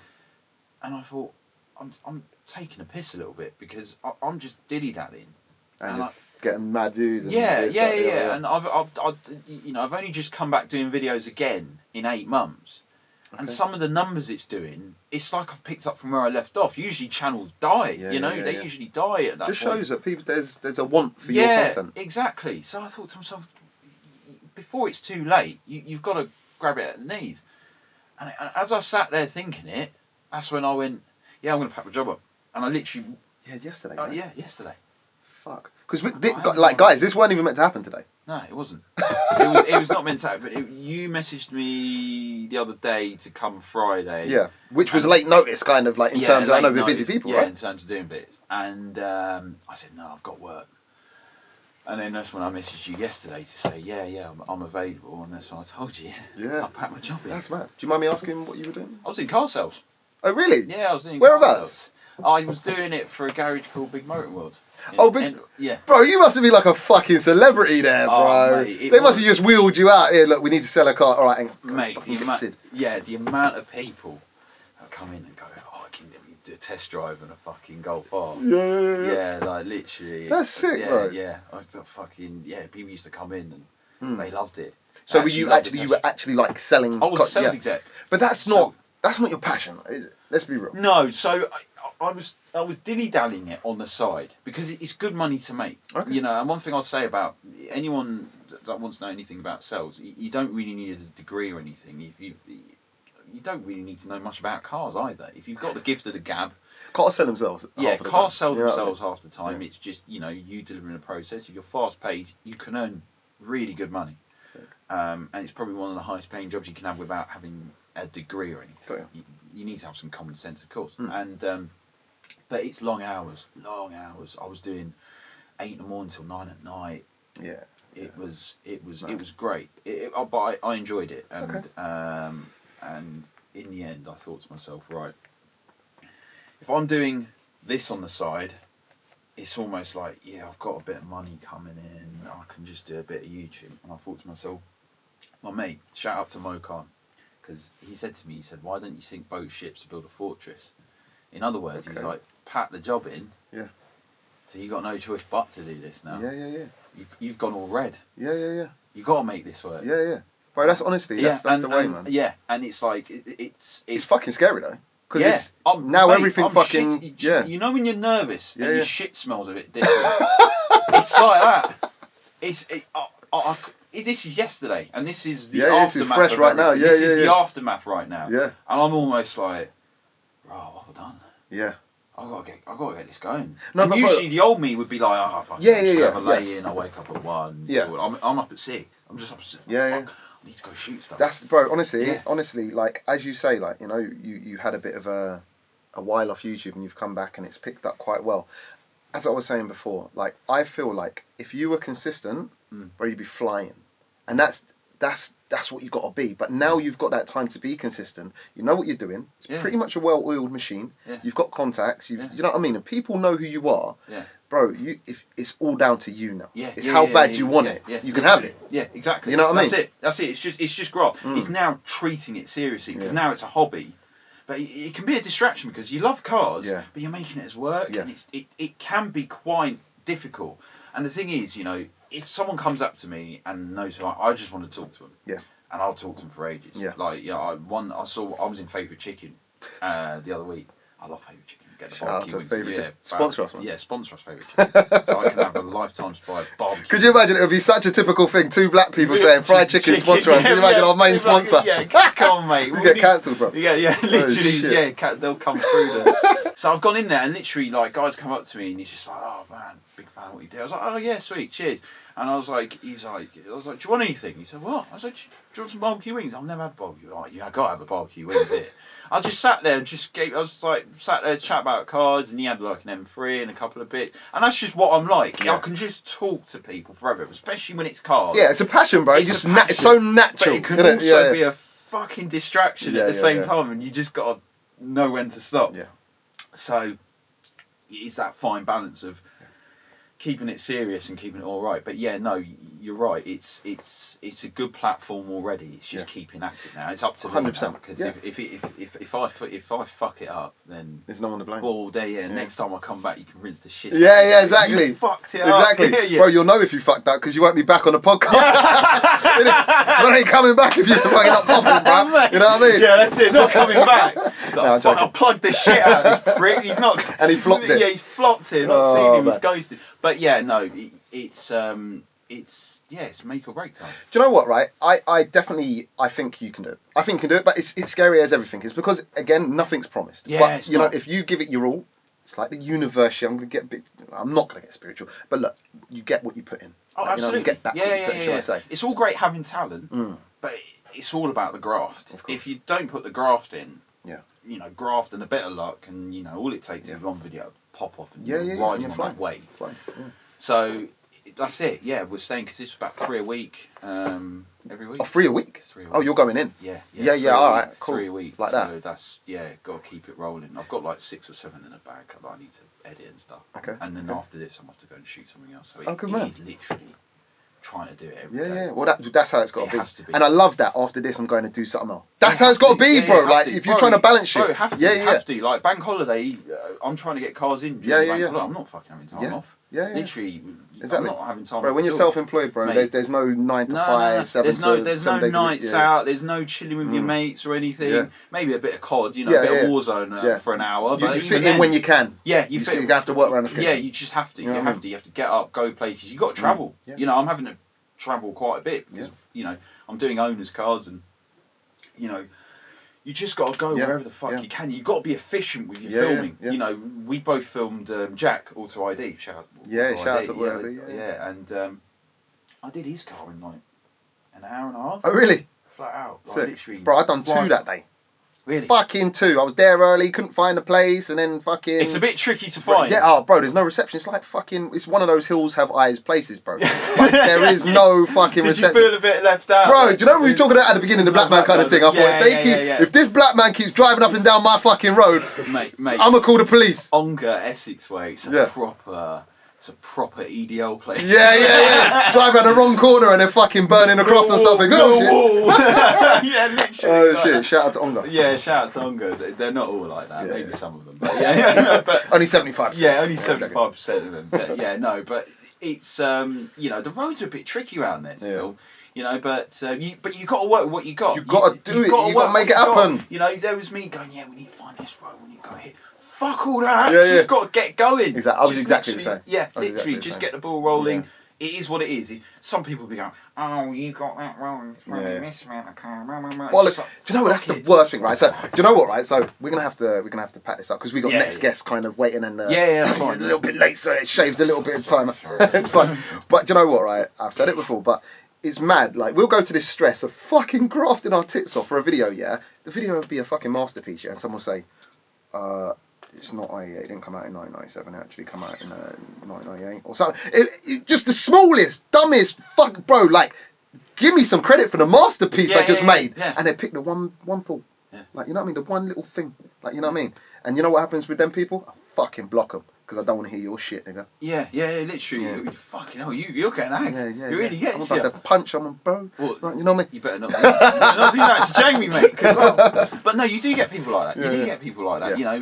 You know, the Colton one. We had the VXR8, and I kept calling it a Vauxhall VXR8, and they went, "Well, actually, it's a Holden." Yeah. Well, it's called fucking Vauxhall here, all right? Get over it. There's Opel and there's Vauxhall. Yeah. You know, Yeah. it's still the fucking same, And do you know- whichever name you say it. Do you know what I mean? The people who are correcting you, they know what the fuck it is. They know what it is. So shut They're up. not You know what it stupid. is. You know what it is. You know what I mean. Why you draw me out? You know what I mean? It's just Appreciate the fucking video. Yeah. Yeah, I And you do get that sometimes, Yeah, and you just think, oh, Yeah, you know. yeah. But we do go out of our way sometimes, Yeah, and yeah. sometimes it's just like, we sometimes forget if the content's good, it could be filmed on a potato. Yeah.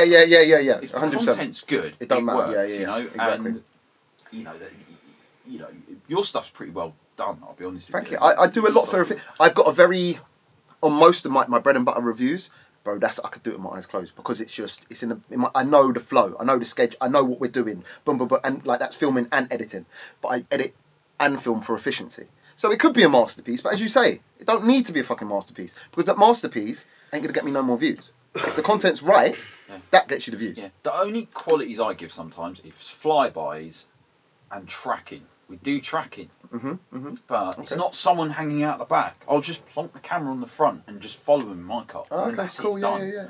You know, and literally that's it. That's all you're getting. Yeah. You know, and you know we might slide them about. A bit tricky to do on the road now. Yeah, but, not that I've done it. but we go to a track. But even track stuff as well. You can't just go there. It's expensive. You can't just go there and film one. No. You got to go there and film 4. Exactly, 5. and then you're there at the break, at crack of dawn, and you're there to the end of the dawn, and it's you're running around like a miles lunatic. away. You've got to graft. It's all about the graft, and I think anyone that wants to do YouTube, you better be ready to fucking dedicate your life. Yeah, you have to dedicate your life. You know, whatever commitments you got, keep some money aside so you keep yourself afloat. That you don't have to be stressing about bills or anything like that. And graft, and just graft, and have a good time doing it. Don't think of it as a job, but do enjoy yourself. You got to enter it for the love of it. Yeah, you don't have go to love it. If you're going into it like solely for the money. I'm sorry, I don't think it's going to work. No, because people see through that very quickly. And bro, if it's just if you don't live, breathe, sleep cars. Yeah. If it's one of these, people it's know. Just a hobby. People find out. Yeah. It's just a hobby that. Yeah.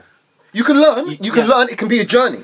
It can be a journey. But you got to admit it's a fucking journey. Yeah. You don't go in there thinking pretending you know shit. You can't be like, oh, I don't want to do any more cars now. I just want to fuck off to the pub and watch footy. Or no, it is everything. It is everything. You know, you've got to be. You're going to be around it 24/7. You've got to like it. Yeah. You've got to like it. I adore it. You know, there's nothing else I love more than getting behind the wheel of a car. And thrashing living day like that. But no. That's sort of the plan really. Just make the channel work and do a bit of racing. Okay. Well, we need to get you down to the OG battles. What cars you got? I've got an old Z4 at the minute. A Z4. 2000. I've got a Z4 too. It's a Supra. Yeah, you do. I heard that.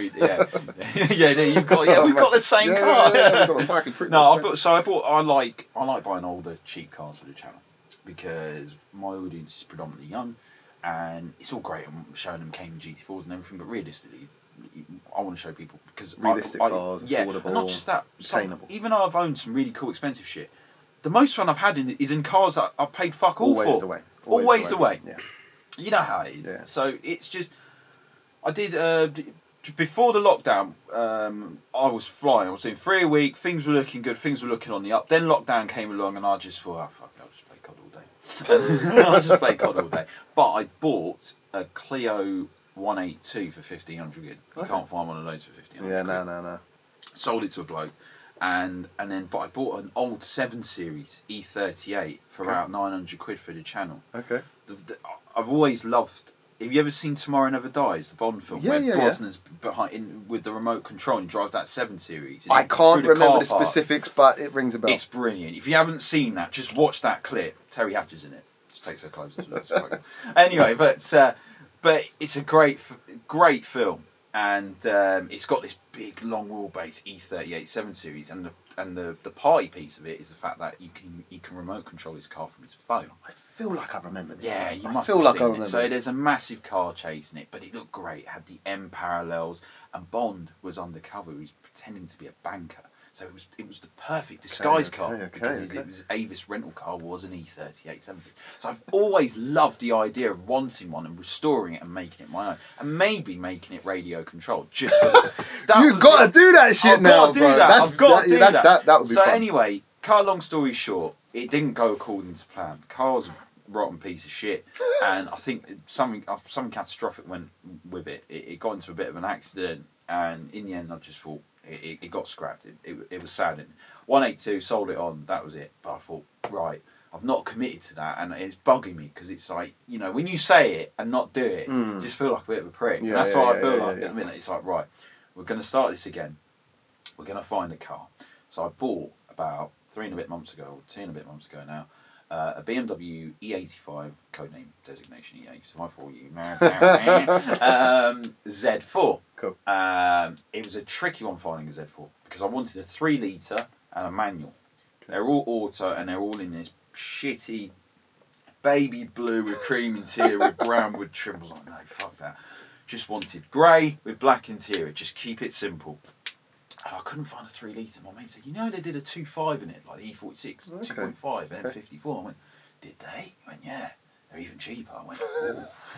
So I got on Facebook Marketplace. I fucking love Facebook Marketplace. So I'm on there, doing it, having a look, and I found one, and I bought it, and I bought it from a nice bloke, and I bought it for 1,600 quid, Oh, wicked. which ain't a lot for one of those. Okay. Which, you know, and you got to think of it, starts out in life as a roadster sports car. There's no chassis flex, and the idea of it is to see, can you own a sports car like this on a cheap, and can you actually go and do trips? Because I feel like now, especially from my experience, what is deemed as an old car? Because now people going 4 years old's an old car. Yeah, it's fucked. bit old, Yeah, mate. yeah, it's true. Oh, it's a bit, Well, it's do you know what the leggy, problem it's is? done 30k miles. They facelift a car every fucking 2 days now. I know, Like, you know what I mean? Mercedes are Yeah, terrible for it. yeah. Mercedes are absolutely terrible for it. Yeah. And it was doing my head in because I'm just thinking new cars, in my opinion, are just way too much money for what they are. There's not many new cars that I can justify the price tag. Yeah. It just isn't. Yeah, yeah.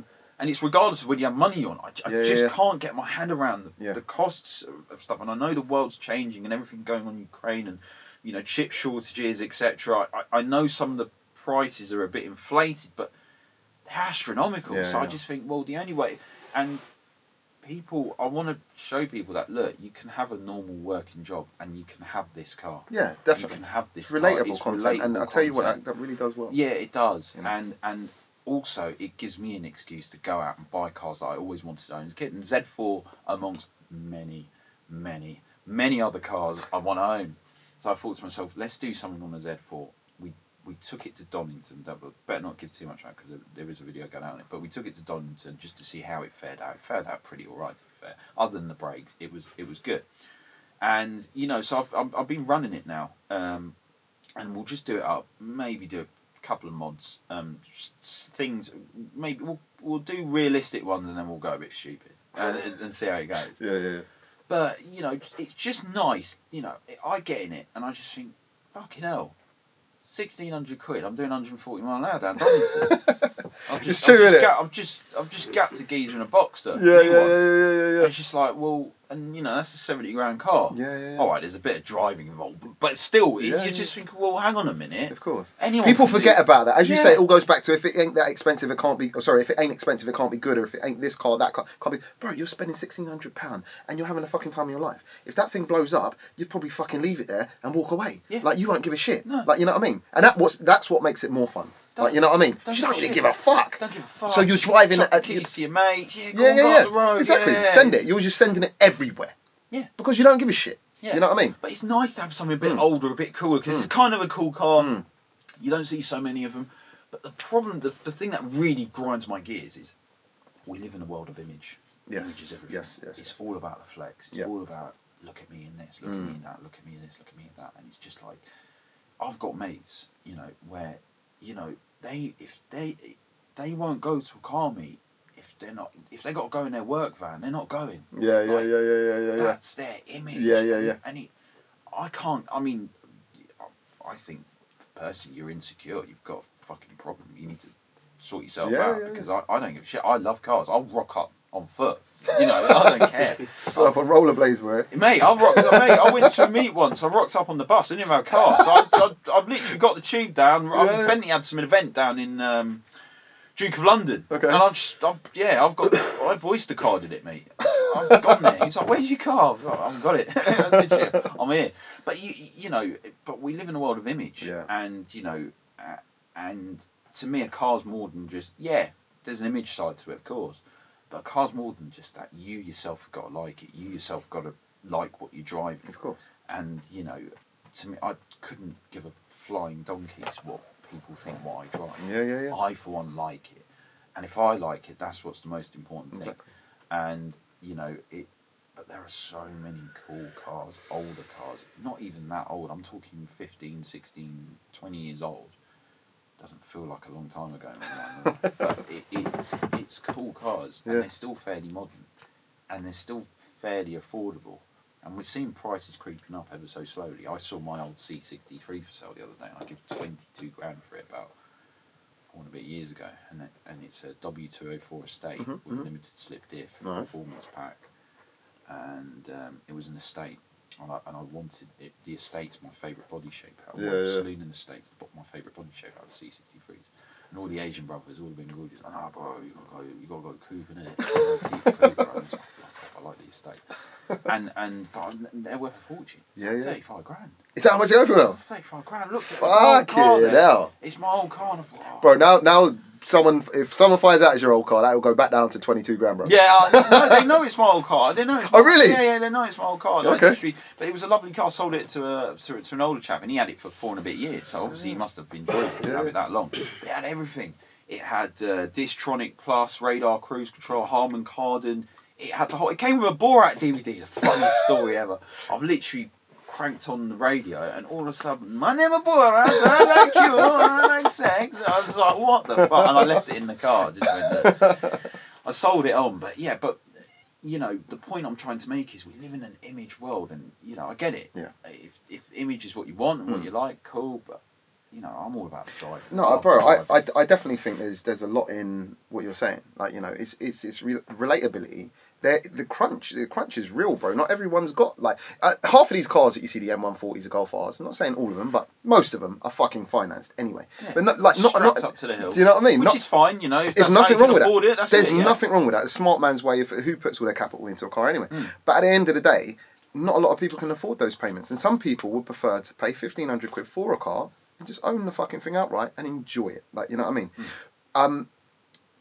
I've got to keep things moving because poor Jack. We've got Jack McNeil coming on next. So that'll probably be the same. We're doing the podcast on the same day, so that's what you guys will see. But poor lad's probably been waiting outside for a long time. Yeah. Where can people find you? Shout out everything, bro, and let them know. Plugging away. So at Sid.North on Instagram, Sid North on YouTube, the real Sid North on Twitter. Not that I use it often. Most of the time, stare at dodgy videos on there. But yeah, literally there. Videos every week, hopefully every week. And if you like cars, anything fast and whatnot, on there, and you'll see, you know, videos of the old Z4, hopefully more cars and maybe a collab. 100%, bro. I've got to give you some of my cars and just man. say, have a go with that. Those little track days, you organising track days. Track days, yeah. We've got one coming up. I'll let you know about off. Can't give them too much at the moment. But we've got one coming up. I'll let you know. Want to see you there, and we'll find ways to 100%. We've connected now. Yeah, So absolutely, we'll find ways to no. I'm glad we've done it for the culture. I'm glad we've done it because I've been watching this for a while now. I'm glad you're getting the ball rolling on it. So it is good, and I'm glad to be on this. So thank you, bro. Honestly, no, it's my pleasure. Thank you for coming down, and massive shout out to yourself, bro. What was the name again? Mahir. Yeah, Mahir. He's helping me. Shout out to Mahir. He's the man that you guys can't see, but he was the guy in the back of Ricky's Hellcat when I took it out for a hoon. Okay, I don't think I've seen that one. Yeah. I took Ricky's 900 LLF, his 900 horsepower Dodge Hellcat. And you had to sit in the back and fuck yeah. You used to his driving though. As long as you trust him, it's alright. yeah. It was a bit. I'm not gonna lie. It's quite. I have a stressed eye. Ricky's shitting it way more. So I just enjoy it. Shitting it a little bit. Yeah, I fucking bet. Cool. All right, bro. Well, listen, thank you so much, guys. Go and check all the socials. I'll leave links to him in the description. Sid is a very cool guy, serious driver, very knowledgeable, and he is making the biggest YouTube comeback of 2022 anyone has ever seen. Yes. 100%. I've got to do it now. Oh, shit. He's got to do it. No pressure. Lots of pressure. Lots of pressure. Yeah, we'll make it work. Yeah. We're going to make it work. We will do. Bro, thank you so much. Thank you. And we will see everyone soon. Peace out. Cool. Woo!